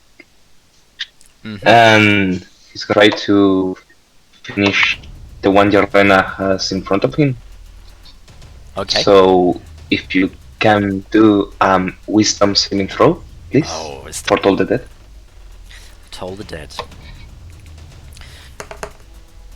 Oh, you cast your enchantment or your spell, and the bells ring out. It's almost Christmas, Only 8. but 8 points of damage is enough to burst his eardrums as he clutches his head and drops to his knees. Just as he's about to scream, you see the some of the red mist coming out of his ears, and he falls in front of Yelena's feet. A corpse. He nods very happily. That will be. And that's your turn. That will be it. Okay, Yes. in which case, Yelena, you're standing there, short sword in hand. The audacity of this bastard in front of you to die without being hit by your own blade. Oh, it didn't swap my map over, so I had to refresh. Who's left? Not many. No, not many. There's a couple down to your right-hand side. They appear to be pretending to sleep in the tavern. How's the guy by Musharib? I He, think that's Musharib yeah, looking. that's Hugh. He is bloodied. He's still looking quite strong though. Does Hugh look okay? Yeah, Hugh's got plenty of HP still left. He's been hit twice, but it doesn't look like he's felt anything. Oh my As you God. look at him, he's this 5 foot tall dwarf, you know. He's got big long beard, but it's just covered in like soapy froth from his mouth as he's foaming. His eyes are big and bloodshot, and don't forget he's also grown an extra couple of inches because of all of the frenzy pumping through his veins. Oh boy. Yeah, she'll run downwards then and shoot this guy with a ray of frost. Oh, okay.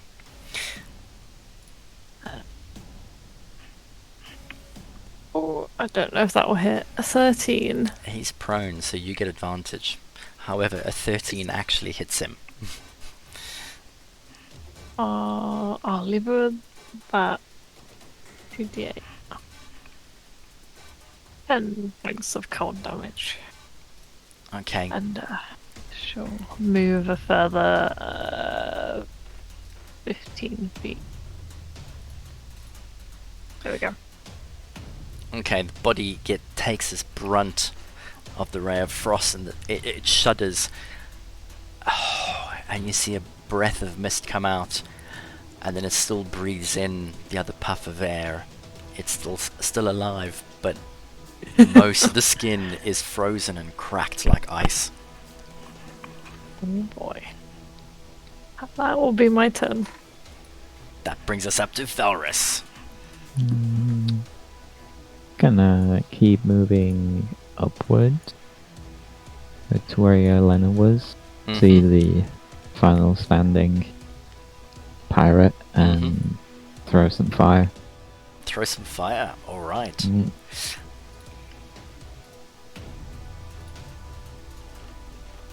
11. 11 actually hits. Valus comes running and peeks out the corner. For 10 damage. For 10 damage. Fire flies across the room, takes him in the back. Ugh. Most of his armor starts to catch on fire, and he's like, oh, fuck, shit, I'm burning! Pats it out a little bit and then takes notice of who you are. Is that your turn? That is my turn. And as he looks behind him, Hugh, raging and frenzying and frothing at the mouth, he gets an attack. He's going to have 2, so would 2 people like to roll with advantage for me? Ooh. I will roll 1. That's a 20. Natural. Holy shit. Okay. Yeah, that definitely hits. It's a D8 plus D8. 5, and then we'll add the 8. So that is 12, 17. 17.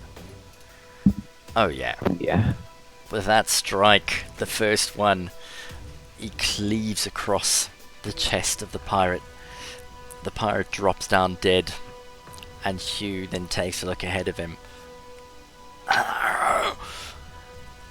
And as he 2, 3, 4, 5, 6, he locks his eyes on the 2 bodies lying slumped over the bar counter and the table, and that is his turn. Oh, let's take Arky out.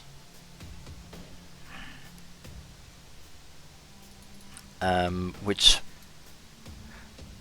brings us back to the top of the round. Lunan, it is your turn.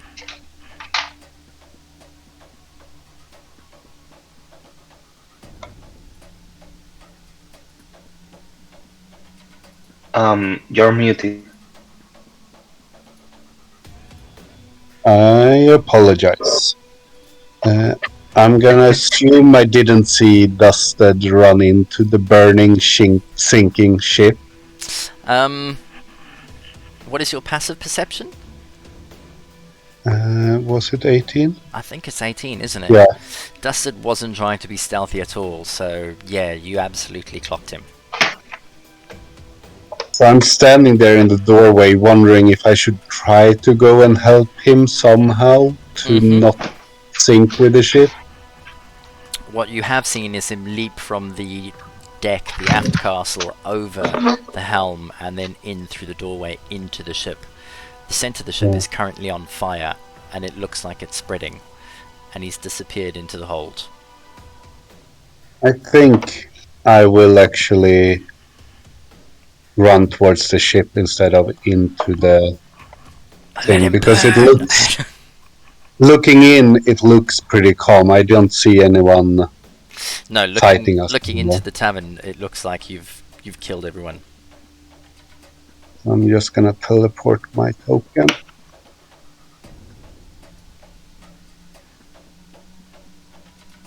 See if that works. I got stuck I can do it. in the middle of those. I can do it if you want. Yes, please. Oh, careful, you're moving everything. What? Oh, That was no. fun to watch. No. Okay. An army of corpses started running.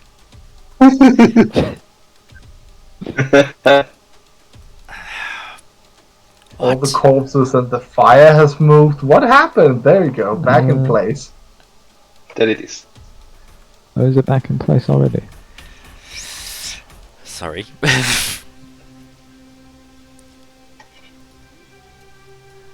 Okay, back in place. Sorry, Luna. So It's all right. It's all right. I will then, in essence, try to get around here using my action as well. Where is here? Oh, over there on the dock.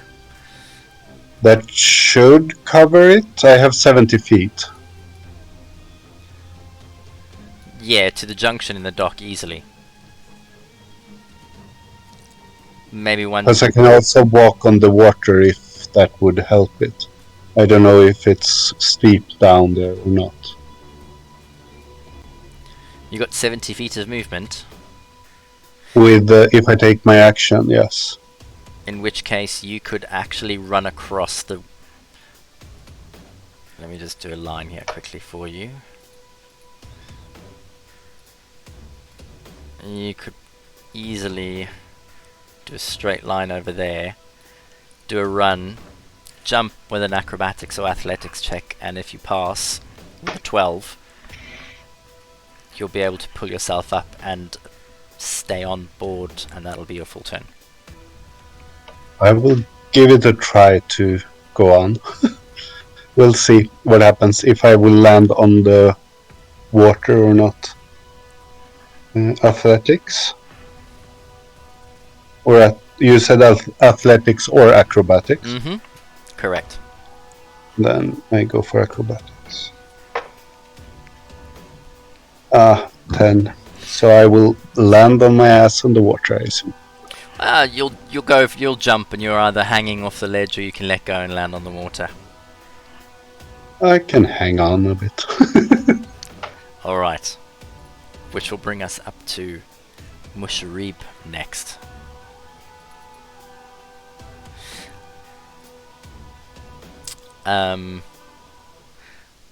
Musharib is actually going to take stock and take a look around.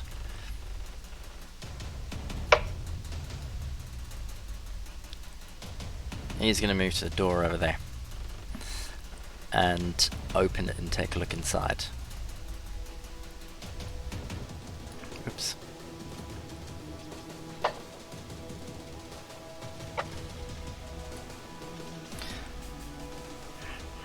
Okay. That'll be his turn. Next up then is Dusted Cole. Who is spending his turn in the inside Cutting the off. ship, Yep. searching / cutting. So that's his turn.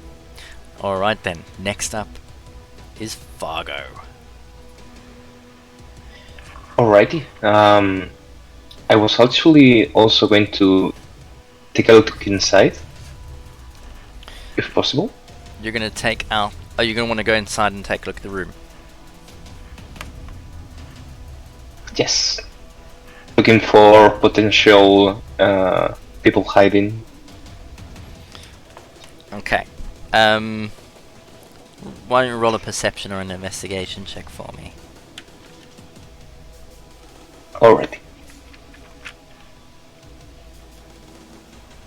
And 18.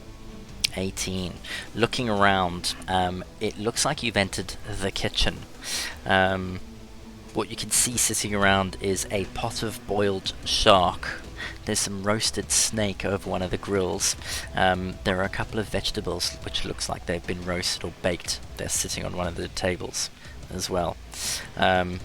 There's a large bin which looks quite full. Other than that, nothing else of interest is in this room. Alright, and that's my turn. Okay, Yelena, over to you. I think I should be able to get to the man that's sitting down. So yeah, she will run over and stab him Okay, with a booming blade. with the booming blade. Okay, before he wakes up, quickly. Yes. What is it? 19. Okay, given that he's prone as well, I'm gonna call that a critical. As Oh my you God. Oh, I can roll crit damage. As you No. run over to him, you can still see vapors of mist rising off his body from his skin being turned to ice. That should be like 18 then, I think. And then you add another 12 to that, don't you? The booming blade does a D8.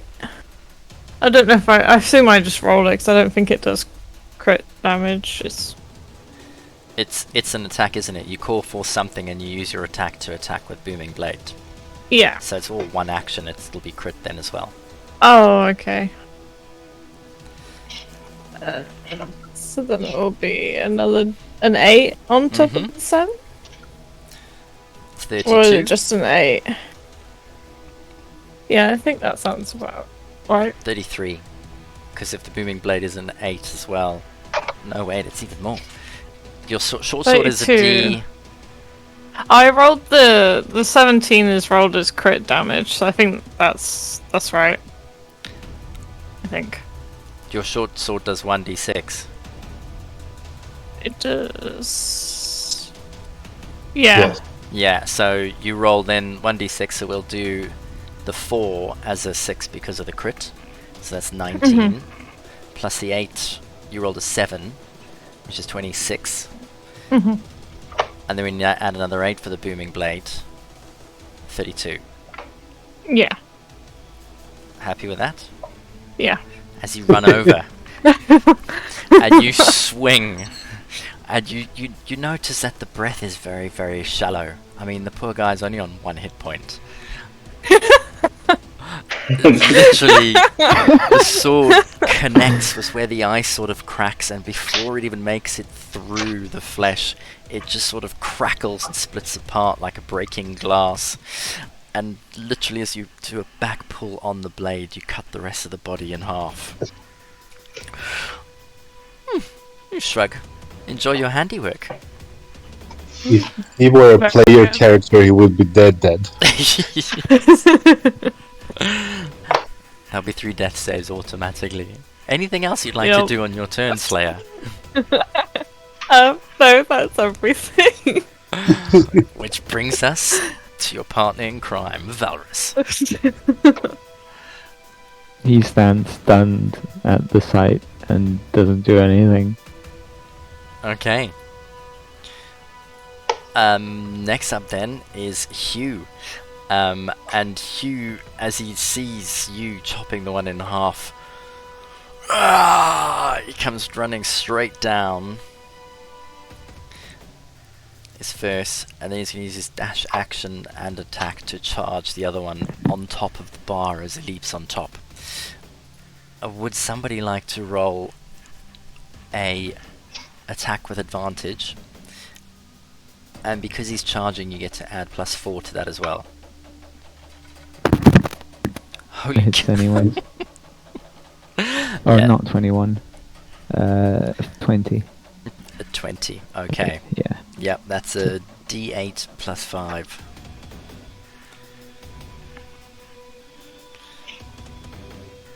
Go. Ooh, not bad. 11. 11. That's exactly what the guy was on. So, as the charge comes running through, Hugh cleaves through him with one hand, looks around, doesn't see anybody else, and I believe that brings us to the end of combat.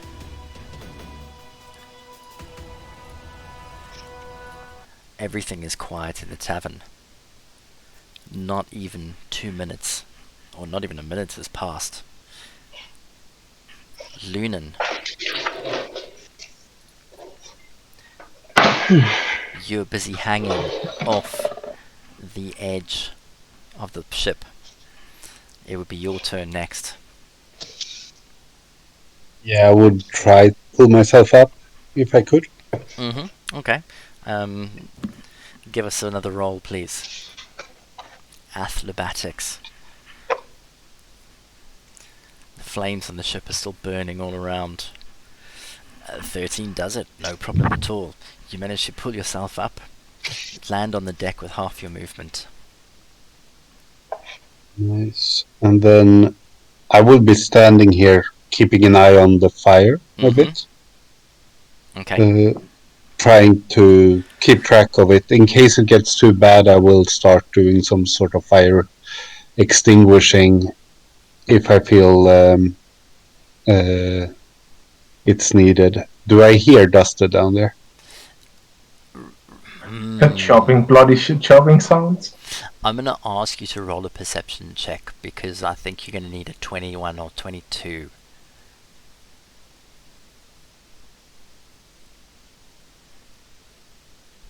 I think I hear him. Oh, there you go. Okay. 23. That's a pretty good roll. What you do hear from below, you recognize the grunting. It does sound like Dusted sounds when he's in the middle of combat. You're right down there, Dusted? I yelled out. Mm-hmm. And that's What my was that turn. one? You cut off for me. What did you say? I said, are you alright down there, Dusted?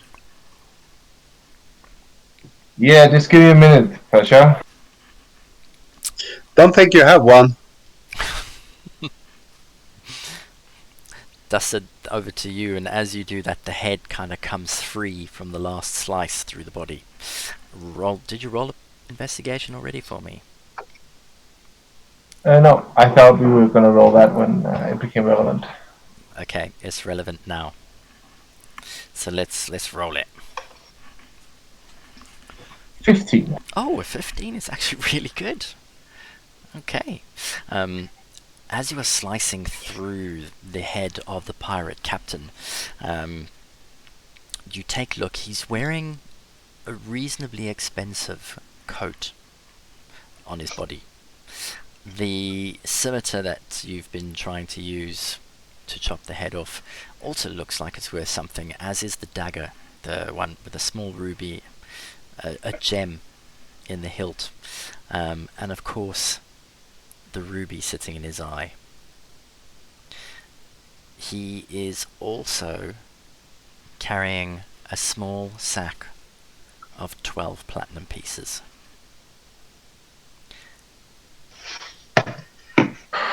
Well, And inside the sack is a small pebble, a stone that would fit into your palm. I'm just gonna write that down.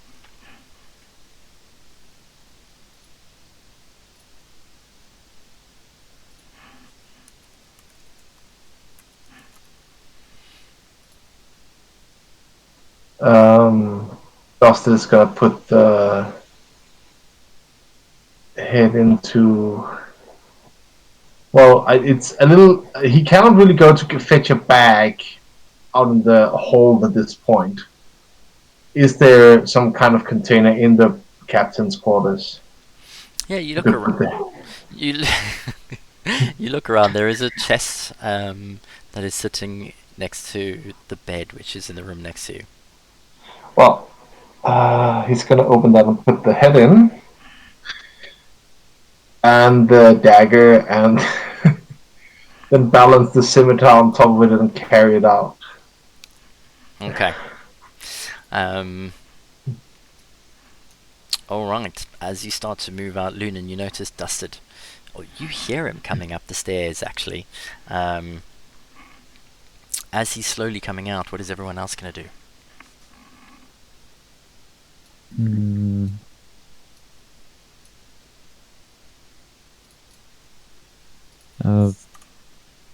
Salaris didn't see the others go to the ship. He'll probably ask, anyone see where the others went?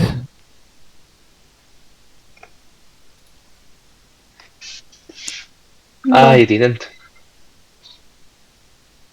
Is this all the pirates? There are no more to kill? I think so. Bargo Oh. is gonna check the last room just in case. Okay. Varus is going to go outside and see if he can see the others. Mm-hmm. Mhm. Alright, Vargo, as you open the door, inside what you see is a hammock. There is a chest in the corner as well, and on top of the chest they look like books, and there is also a pile of reeds in the room in the corner, which looks like a makeshift bed. And is there a dead body inside? Is the A corpse inside the room. Oh, that shouldn't be in that room. Who's that? Oh, I okay. think it flew in when everything moved. Yeah. Okay. Yeah, you mentioned books, so Bargo is gonna take his sweet time in this room investigating. Okay. Right, in which case, so the books, they appear musty. They're old. They just look like there's a romance novel about a man and a woman, who are runaways together. There's a book which seems to be a murder mystery. And then there is another book of children's fairy tales. Bargo will take the one of children fairy tales. Okay. And what's inside the chest? The chest is locked. Yeah, he's gonna start working on that. Mm-hmm. Okay. Give us a... I have thieves tools, so So, give me a d20, add your dex modifier. Are you proficient with thief tools? yes. Then add your proficiency modifier as well, so... So d20 plus 5. Oh, plus 3. Plus 6. Mm-hmm. You need a 15. And I'm gonna guide myself for this one. Okay. Seems important. Oh, that was...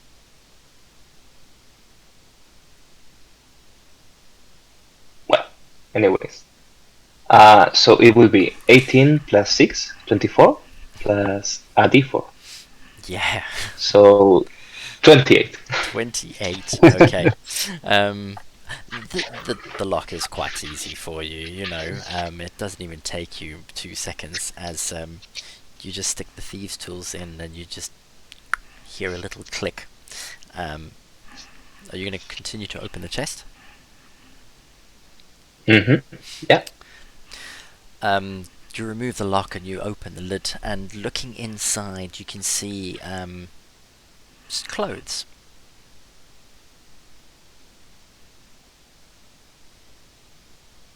What kind of clothes?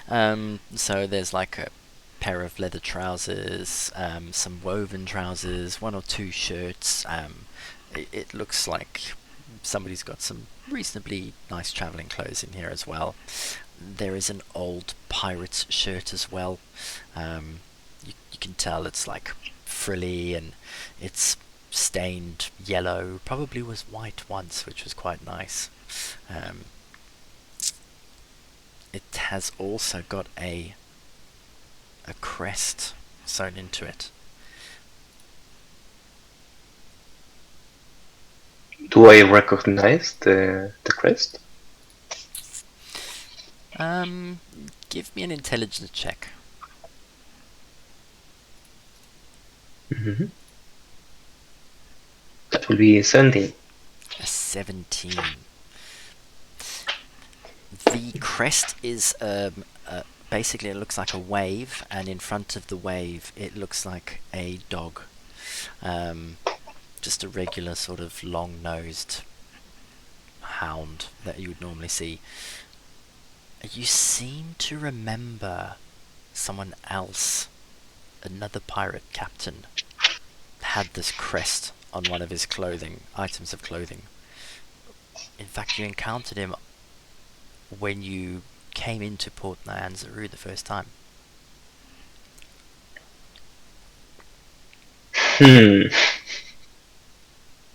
Yeah, I will. If the chest does not weigh like a lot, I will bring him to the center of the tavern. You're gonna bring the chest out. Yes. Okay. As you drag the chest, it's a little heavy. You know, you wouldn't think clothes weigh this much, but you manage to drag it out.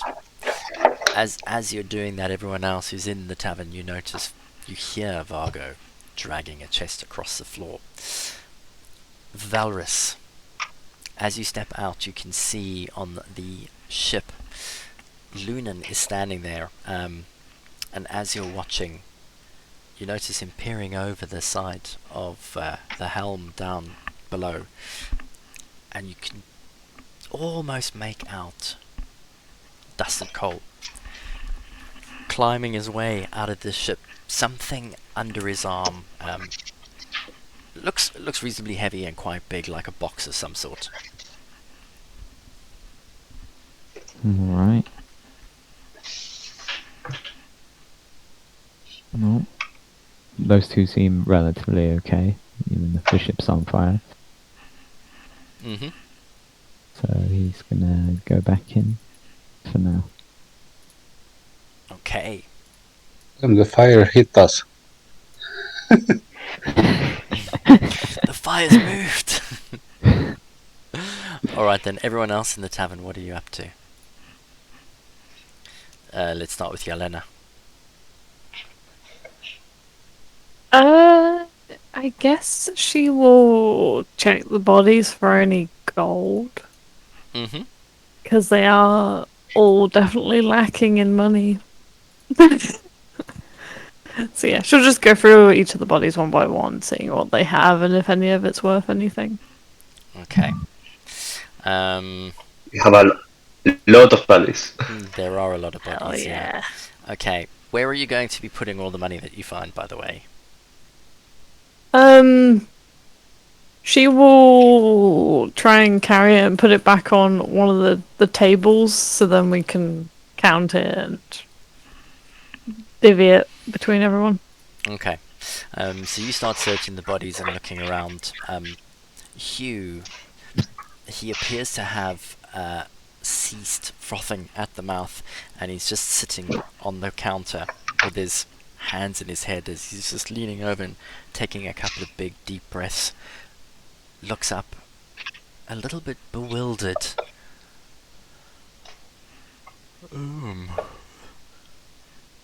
Is You okay, buddy? okay? Yeah, what happened? Maybe it's best you don't think about it, huh? You're okay, Marlo? He looks around, he's like, there's a lot of dead people around here, right? Don't worry, that was all me and Varus.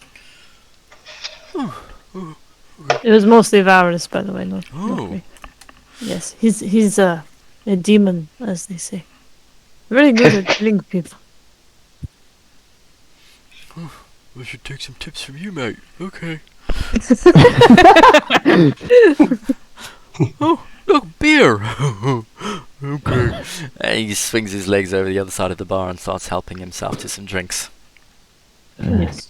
Don't listen to her. I go up to him and sort of half whisper. She's lying through her teeth. Half of these bodies are yours truly. Or your own. He looks up and you can barely see his head above the bar. And then bends over again and carries on pouring his beer.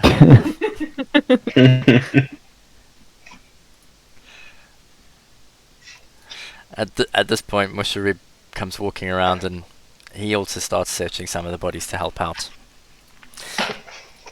Vargo. If I will try to, I don't know how much time we have left, but I will try to cast ritually detect magic to see if somebody is carrying something important. What is the range on it? 60 feet? Actually, I don't know. Good question. Let me see. I take it you're just going to cast But- your eyes around the room? I mean, it will take 10 minutes to do it ritually. Mm-hmm.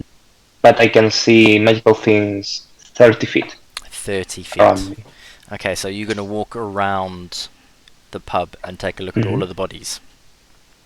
Yes, and outside as well, and inside the chest. Okay.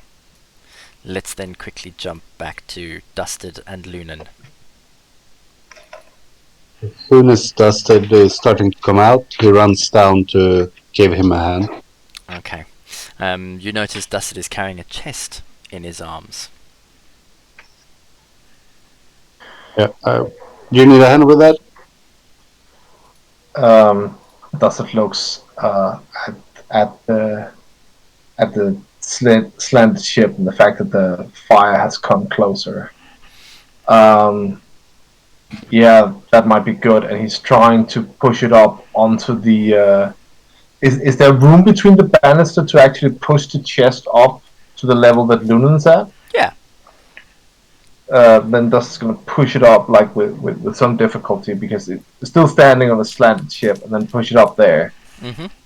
and then try to climb after across the like up the banister and onto the same level.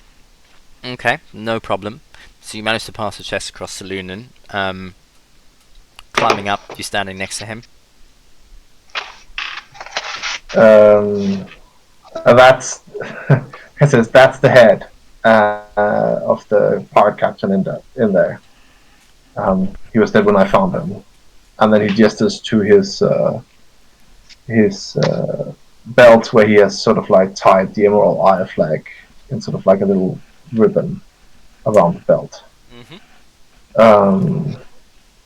Which he was doing when he was down searching him anyway.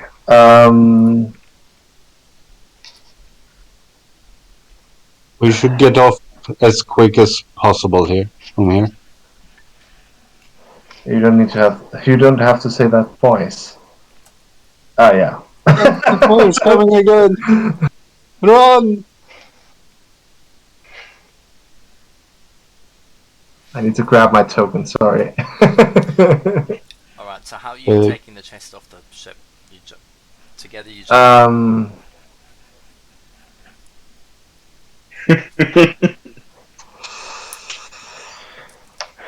I think if it's slanted, maybe we can just slide down on the side here, stand on the water, and I slide down, and then you slide down the chest, and I try to catch it. It's slanted the other way though. Again? Ship is slanted the other way. So the No, but he means it must be slanted with the I think you mean that the stern, like, it's also tilted, so it's this way that's tilting this way, like on the other side. So if you lift it over the banister here, it will slide down that side. Exactly, it So would slide. not on this side, but on this side of the ship. 100% got you. Okay. So you're gonna slide down with it. Yeah, probably.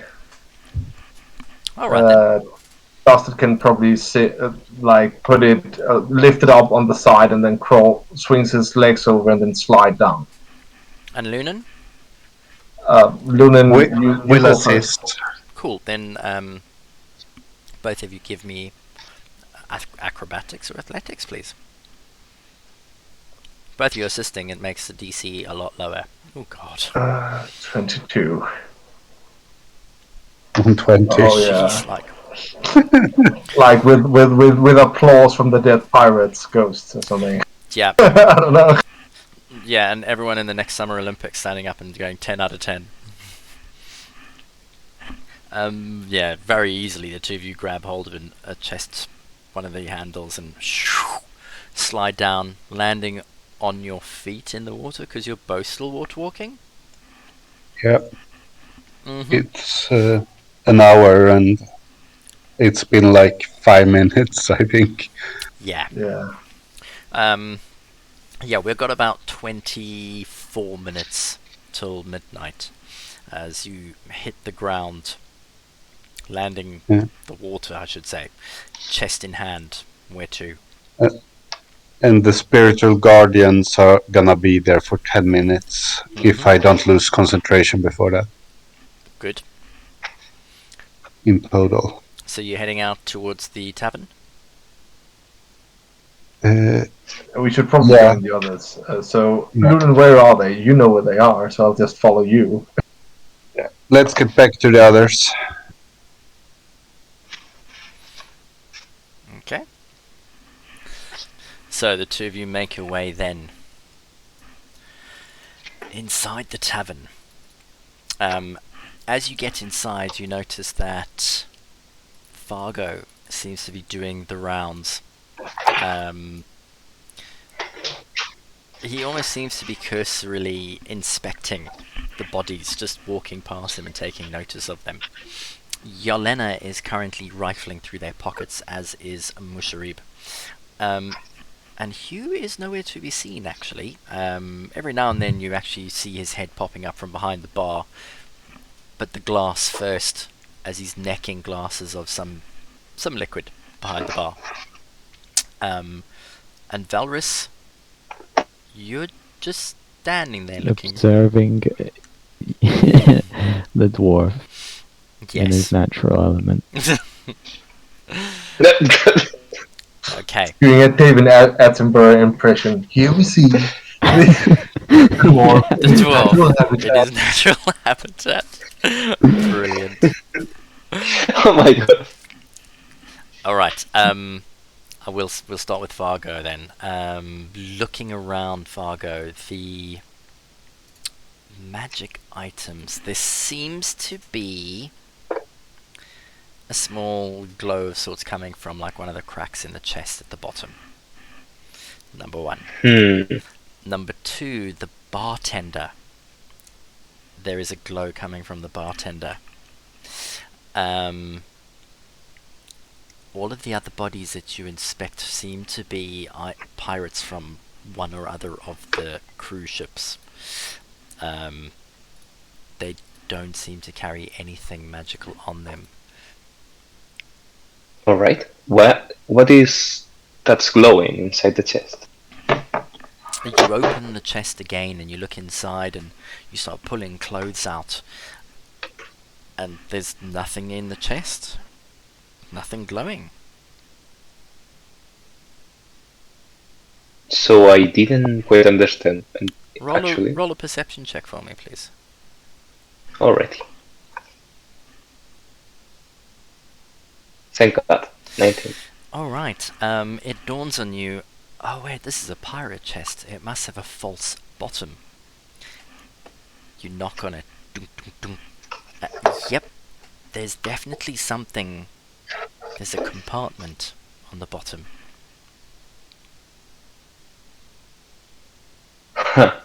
Do I take the risk? Yeah, why not? I will try to open it. Okay. You gently take your... Do you have a dagger with you? Actually, I think I do. Let me... For some reason, wizards start with a dagger. They normally do. So you could either take your dagger and try and squeeze it between the seams, the walls of the chest and the false bottom, or you could attempt to break the chest open. No, I'll try to do it. I want the chest. We might need it. Alright, you slide your dagger in between the seams, and with your previous lockpicking, it's quite easy to identify. You just need to slide it along, and with a little bit of pressure, the compartment pops open. Half of the bottom of the chest opens up, and inside you can see a heavy pouch, a small handheld sized glass bottle with liquid inside. And funnily enough, there are 3 black eye patches.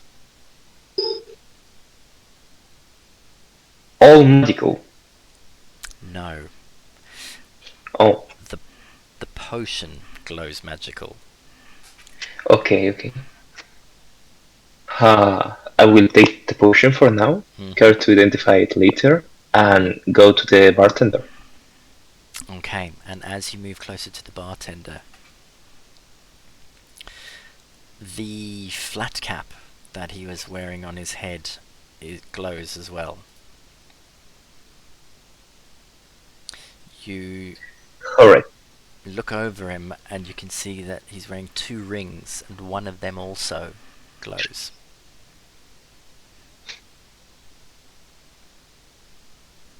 Hmm. I will take those for now. And before the expel finished, I will go outside and check the people. Well,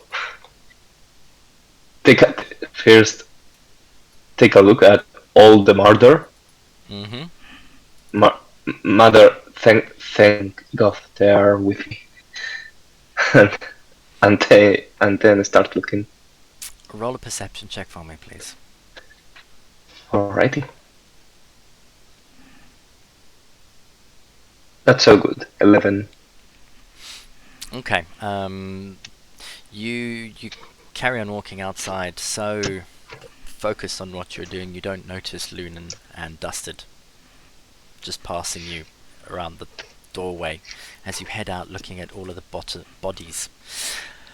All of the pirates in front of you, there is nothing special about them. As you slowly move around the boat, the front of the tavern, from this distance you can already see a small glow from 30 feet away, coming from the bodies of both of the lieutenants. You move to the closest one, who was the bare-chested, barbarian kind of lieutenant, and strapped to his belt are 2 potions.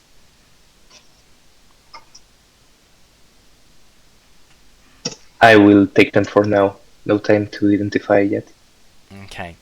As you look across to the half-orc lying on the ground, you notice that the suit of chainmail that he's wearing glows. Hmm. That will be a little more difficult to take, but I will try my best. Alright, so you'll probably need 3 or 4, 5 rounds to take off a suit of chainmail by yourself. That should... Yeah, exactly. Okay. In which case, let's jump back to Dusted and Lunan. You guys make your way into the doorway, and as you look around, you know you've noticed everybody else, and then Vargos just seems to walk past you, checking the bodies on the outside. Yelena, you have pilfered the majority of the bodies around you. So, oh boy. Can you roll a d4 for me, please? Yep. As you're rifling one. through... Unlucky. As you're rifling through pockets. So, on the big burly thugs inside the tavern, they were 4 altogether. You find... Is someone going to write this down?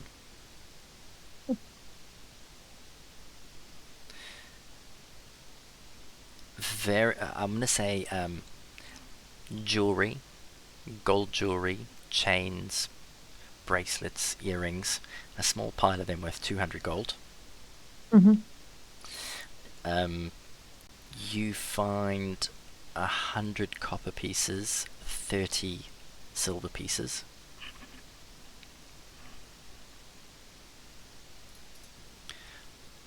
On all of the bandits, roll a 2d6 for me, please. You find heaps of jewelry, 400 gold worth of jewelry. Oh my god. So no, this is a separate one, 400. Mm-hmm. You find 300 copper pieces and 100 silver. Sounds like there's a shopping trip back to Kirsabal and counting copper coins. Then, on the Yo. tribal warriors, there are 6 of them. I need you to roll a d6 for me, please.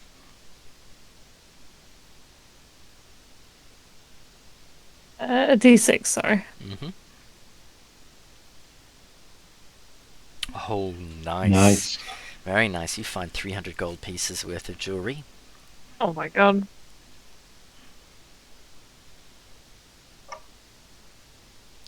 You find 60 silver pieces. Mhm. And 12 platinum pieces. I think I got everything. Right, those were... I did the thugs, tribal, and that, yes. That is everyone. Vargo, That's including the outside. no. Then, Oh. as you're walking through Yelena, you also notice the open chest that Vargo had been rifling through. Inside is a heavily laden pouch in a secret compartment with 58 gold pieces and 140 silver pieces. And there are also 3 black eye patches.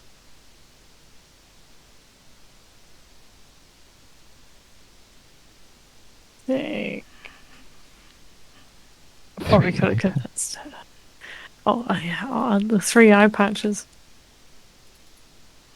Are you going to take the eye patches? She'll pick them up.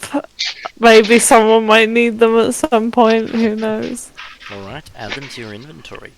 Are you going to move outside and continue?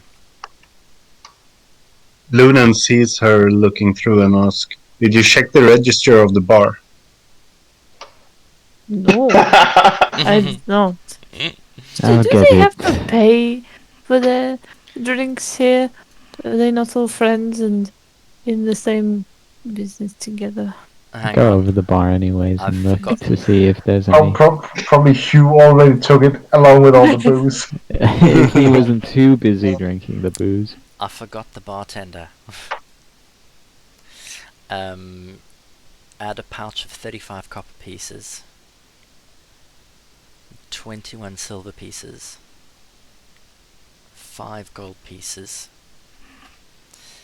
He's wearing a platinum ring, Is this from the bartender. from the bar? How much? Sorry, can you start again? Okay, 35. so he's carrying the cash register on him basically. He's got 35 copper Oh. pieces in his pouch, Mm-hmm. 21 silver, Yep. 5 gold, and then Yep. a thick platinum ring on his thumb, which is worth 50 gold pieces. And around his shirt, he has on a leather cord, he's got a small key.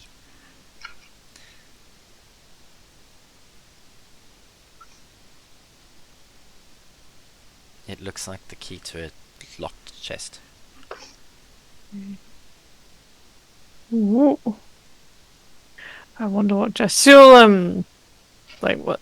All this will be on the middle one of the tables in the room, and she'll just be Yep. counting it all. Mhm. So when the others come by, she'll like wave the key Yeah. to whoever cares. Check to see if it's the key for the chest that Varga found. Give I yourself think some that's one of the inspiration. Yeah.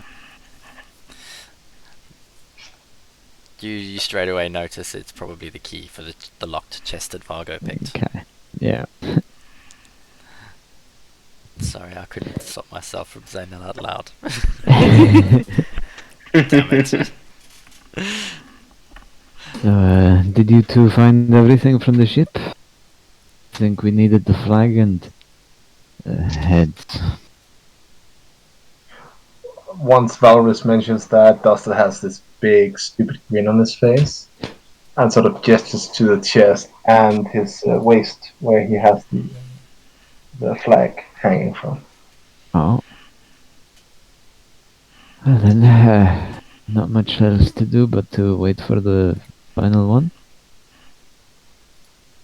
I don't know. Don't you want to have a look around? There, I mean, there's the whole sort of like area where they unloaded all their goods. The goods are not here.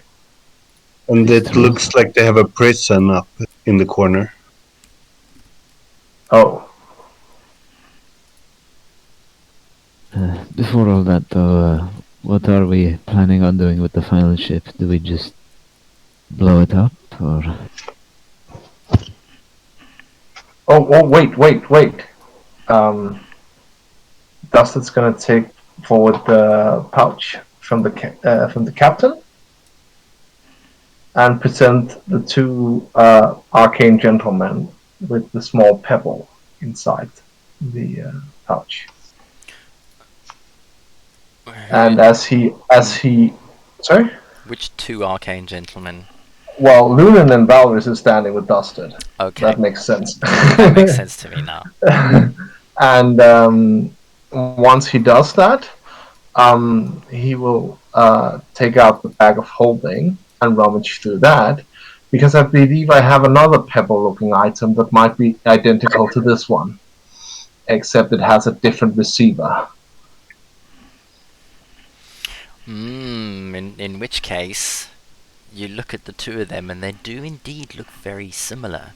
They look like small stone pebbles with different faces carved into them. Very Okay. subtle. So, gentlemen, if this one, and then he holds the one off from the bag of holding, goes back to Lady Sylvain, can any one of you figure out where this one goes? And he holds up the other one. I guess we could give it a try, but I think Vargo might be the most suitable for this type of identification. probably? It's two stones with faces on them. The captain had it, so whoever he's contact with, supposedly I thi- back to someone in Port Nansaru, or I don't know, maybe even Fort Belerian, I guess. Yeah, and this could probably be used as proof that they were discussing, but I think we should keep it for now. It will take some time to figure out, and right now I think we might have about 20 minutes. But just that we don't confuse them. One of you better take hold of the one that goes back to Sylvain, and I'll keep the one that is in contact to whoever, or the other way around. At least one of us. We should not carry them together in case we cannot distinguish them when we have to contact her. I agree. Why don't you take it? You being. Yeah, not you, not me. I will take one of them. So Dustin is going to hand you the one from the captain's one, so that's the unidentified sending stone. So as sending stone, we don't know who is connected to, I guess. So Valaris just has it for now. Yeah, and then Dustin's going to return the Sylvain one to the bag of holding.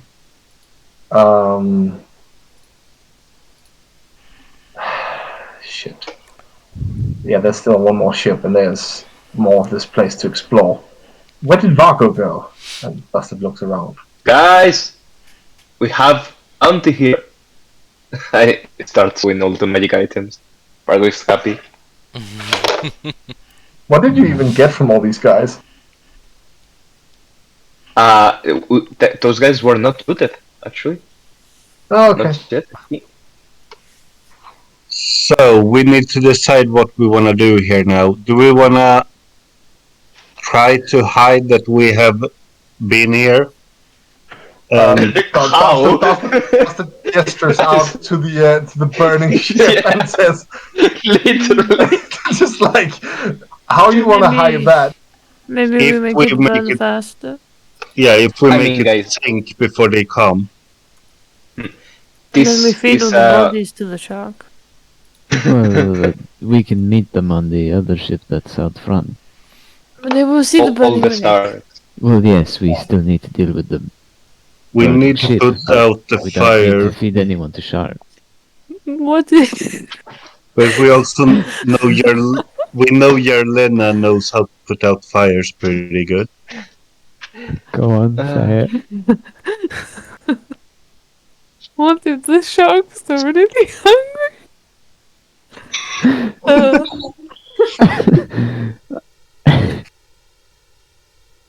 your compassion for the wildlife is touching, Jelena, but Quite so. What about just one? So You go ahead, drag the bodies to the sharks. make sure you loot the bodies before throwing to the water. I have looted all And- of them. The money is on the table in the middle of the boat. Not that But- one. The bar boat. Did you loot the ones outside the tavern? I believe, I guess. Oh, alright. I did. why? that Because the case, DM said you didn't, but I don't know. Maybe I should double check. Oh yeah, okay. In that case, ooh, Vargo. Wait, That's wait, what eye? I'm not holding an eye, am I? the gem. The gem from the. So the chest is glowing. because all of the stuff is in the chest. Yeah, but you've pulled out the stone, which means you would have opened the chest to show everybody. Oh yeah, obviously, yeah. And Vargo's perception check managed to see as he was coming close. Keep those things close. They are Michael. I mean, I suggest we are in a pretty nice defensible position. There's also a ballista up there. I think we can hold our ground, actually. Oh, that is assuming that they're going to enter the cave. We need to lure them here somehow. It's true. You're right. Can they even come in? I mean, hadn't they set up traps for any boats that wanted to enter without permission? I don't know how these gates work. Which gate? Oh, well, because they had like a ship that was sunken. I don't remember exactly what it was. But I thought they had a barrier of some sort in the way, so No. you couldn't just... No, that's what we discussed doing. Okay.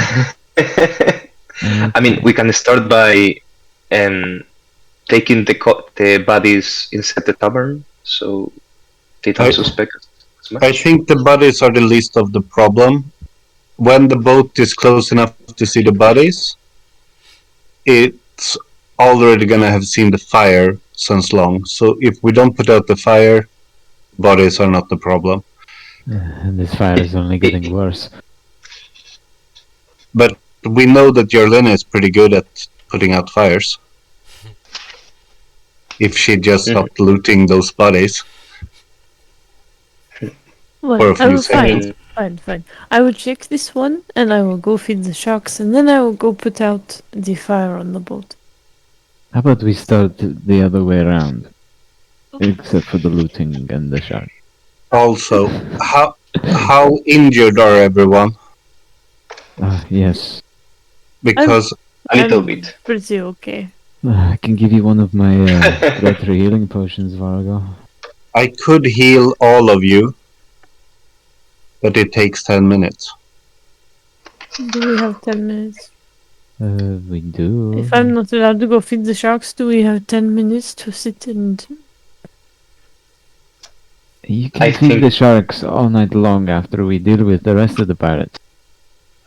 It's good to have hungry sharks when the pirates come so you can feed them some live bait. That is very true. They will probably like that very much.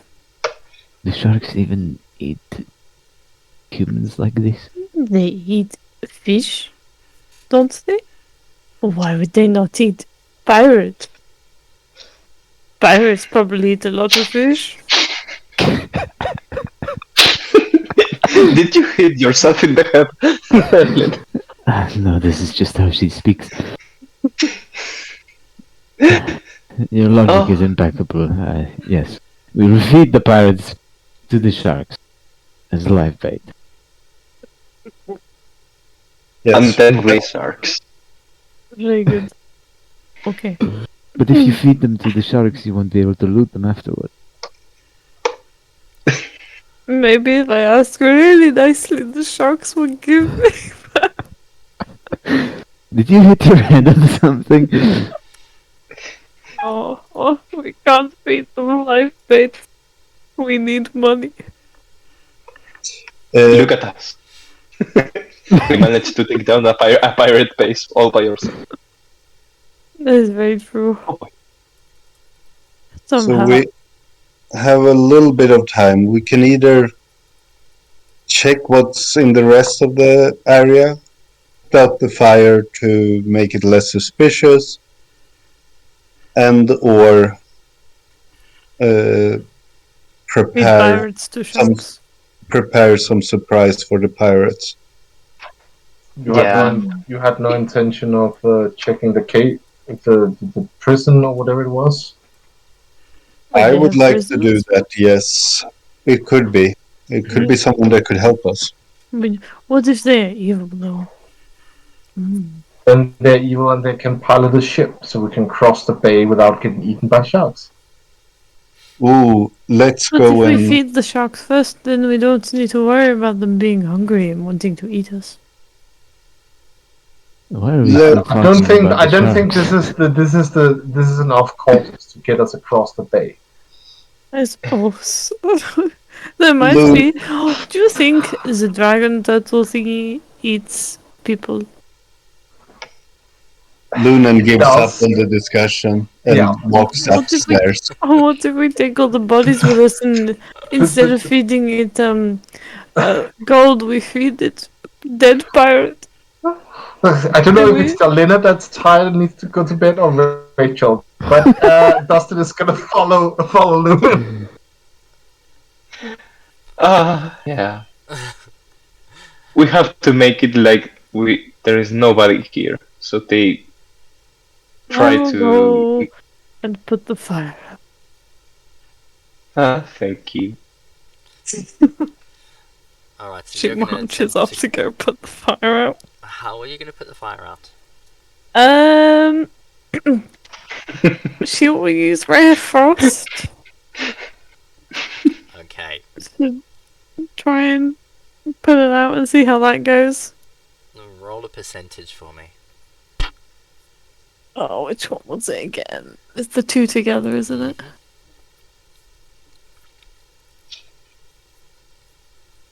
Holy shit. Oh, Jesus I mean- Christ. 5.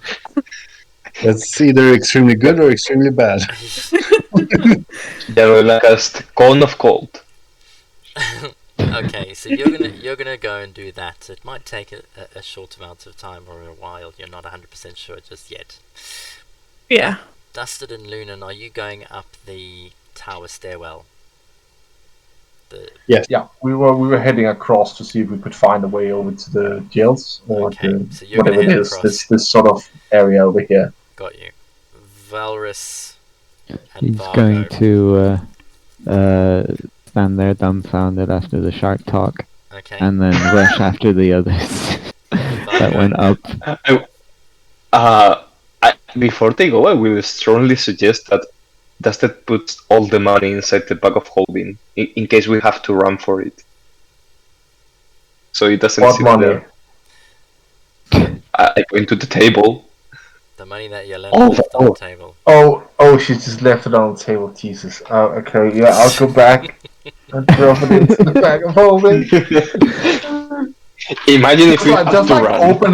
opening it, and then like a greedy person at a sort of like a Vegas gambling table that reaches in to get all the chips they've won. So that's just, even though Delena has neatly stacked them, just enjoying tilting them all over as he drags them into the bag of holding with a Yeah. wide grin.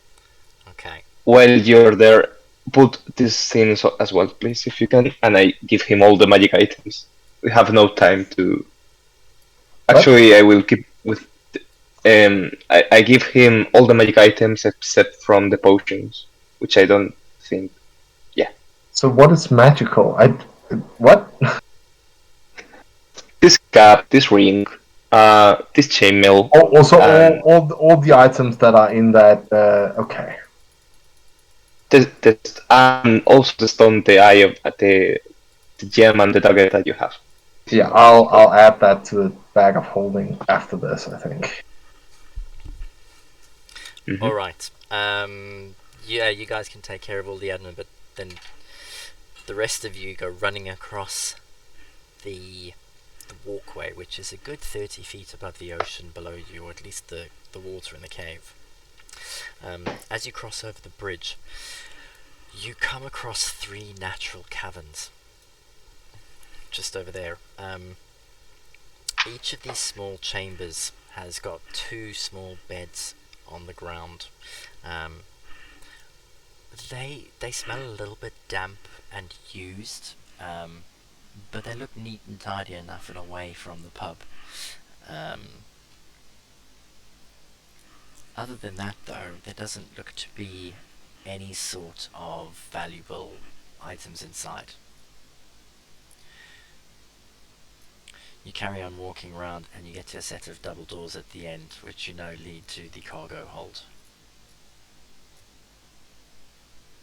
Is the door locked? The doors are... Oh, so...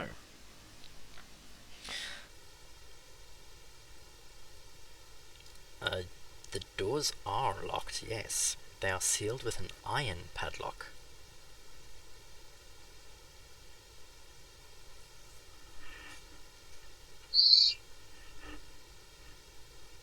I guess we blow it up, or Dustin already has the hammer out. He's already got his hammer out, okay. I was gonna do a firebolt, but go ahead. This will probably trigger. If this is booby trap, crowd step back a bit. Alright.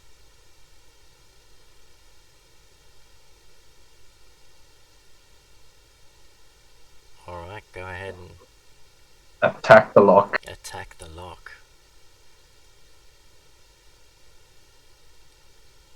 15. I mean, a 15 hits, yeah. It's a lock.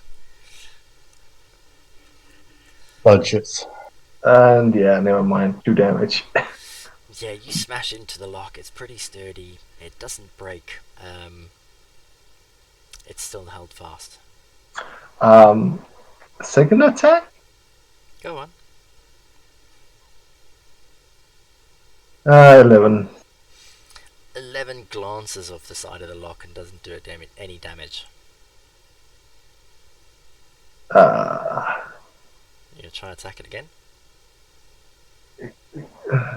Where's Varko when you need him? Yeah. Stubbornly refusing to give an elm 13. Yeah, that hits.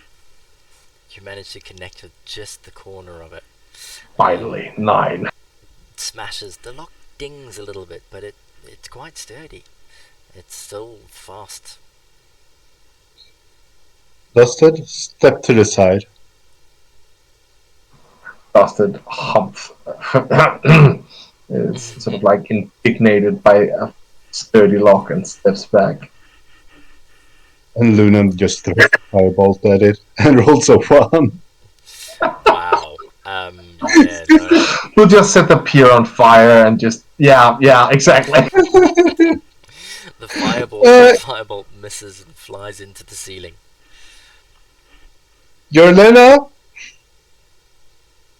Alright, you two step back and Valorous goes to firebolt. Please. You can do it. Roll 1. You can do it. That hits at least. 20. Nice. That does it. Wow. For 11. 11 points. Stepping forward, shrugging your shoulders and just loosening them up a bit. And Firebolt flies from your fingers and smashes into the lock. The wood burns from the heat on the balustrade around it, and eventually, as the fire slowly starts to die out, you hear a little pop as the cooling cylinders of the lock sort of break, and the lock pops free.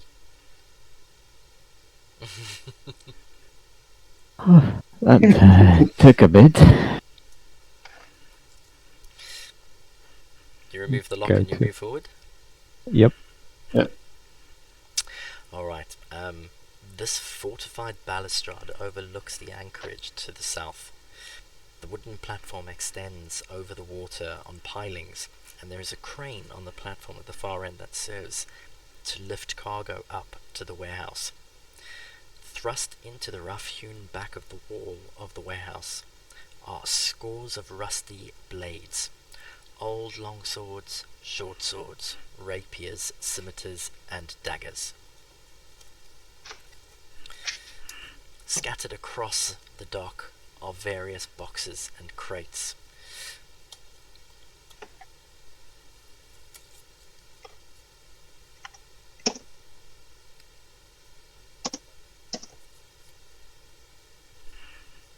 Just look around. Does anything look out of the ordinary? Or does it just look like what it is? Like crates and so on. No doors hidden behind a crate or something like that. Roll investigation check for me. And if anyone else is assisting, you can get advantage. I'll assist. Okay.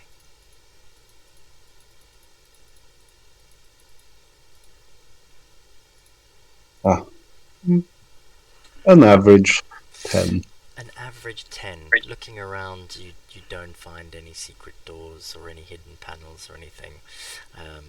The wooden platform seems to extend out from the rock, and there aren't any scratch or scorch marks on the rock at all to indicate that someone has tried to create a passage here.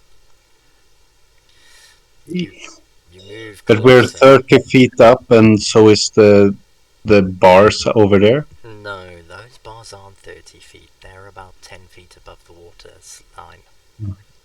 From where Dusted is standing, you can probably see a little bit into there as well. Dustin was just rushing to that because that was what he was going for. The it's 20 feet to the bars over there, Dusted. Looking around, it looks like there could be some small steps carved into the stone leading up to the door, but the only way you could get there is if you jumped into the rowboat and rowed yourself across. Through the sharks. Correct. Or walked on the water. With the sharks. Yeah, the sharks. Yarlena, we can feed the sharks now. I mean, you have the message spells. If she's at the ship, you can probably point to her. I mean, Dusted, you could go with your newly found cape. Unless you already used it. No, I don't understand how to use it. Oh. We did the demonstration and everything.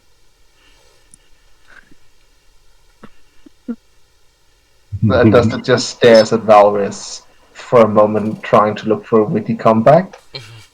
It doesn't come. He just stares at him for a while, and then he looks back at the sort of like the cave or cage or whatever it is over here. You know what? Bad idea anyways. You'd have to get back somehow. I'm very delayed. Yeah.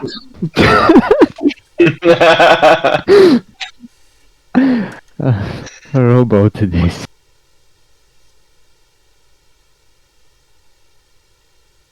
So you're all three of you heading to the rowboat? Yeah. Okay. Yep.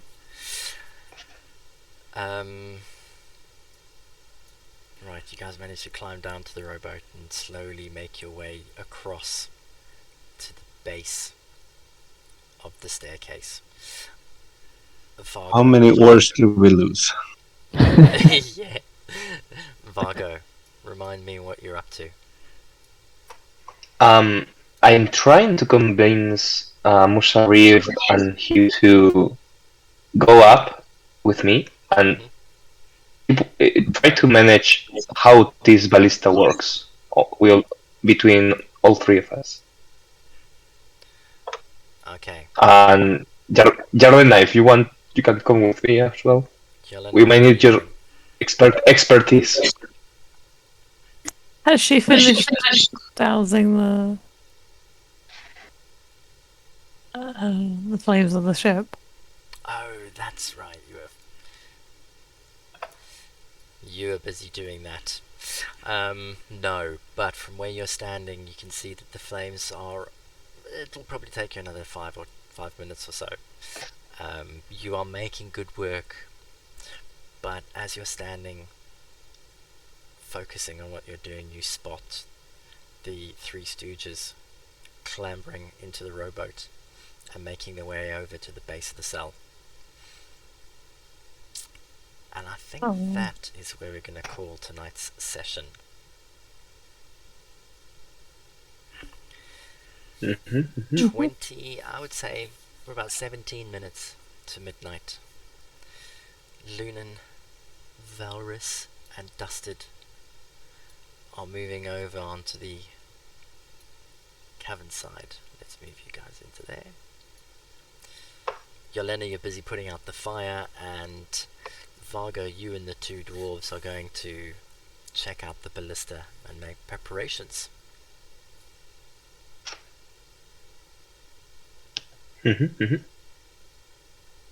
Alright. In fact, I will... Ooh, robot was an item.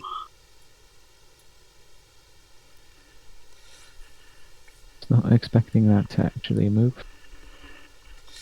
Yeah, I added a rowboat. I'm very Tokens, impressed. Thank you. Alright, so next time when we pick up, we'll probably start with the three of you in the boat and the two alive bodies inside the prison cell. Never mind the 7 other corpses that you see. Dried blood runs down the floor of the cell into the ocean. And it looks like this must be low tide because you can see moss higher up where the waterline almost laps over the floor of the cell. Cool.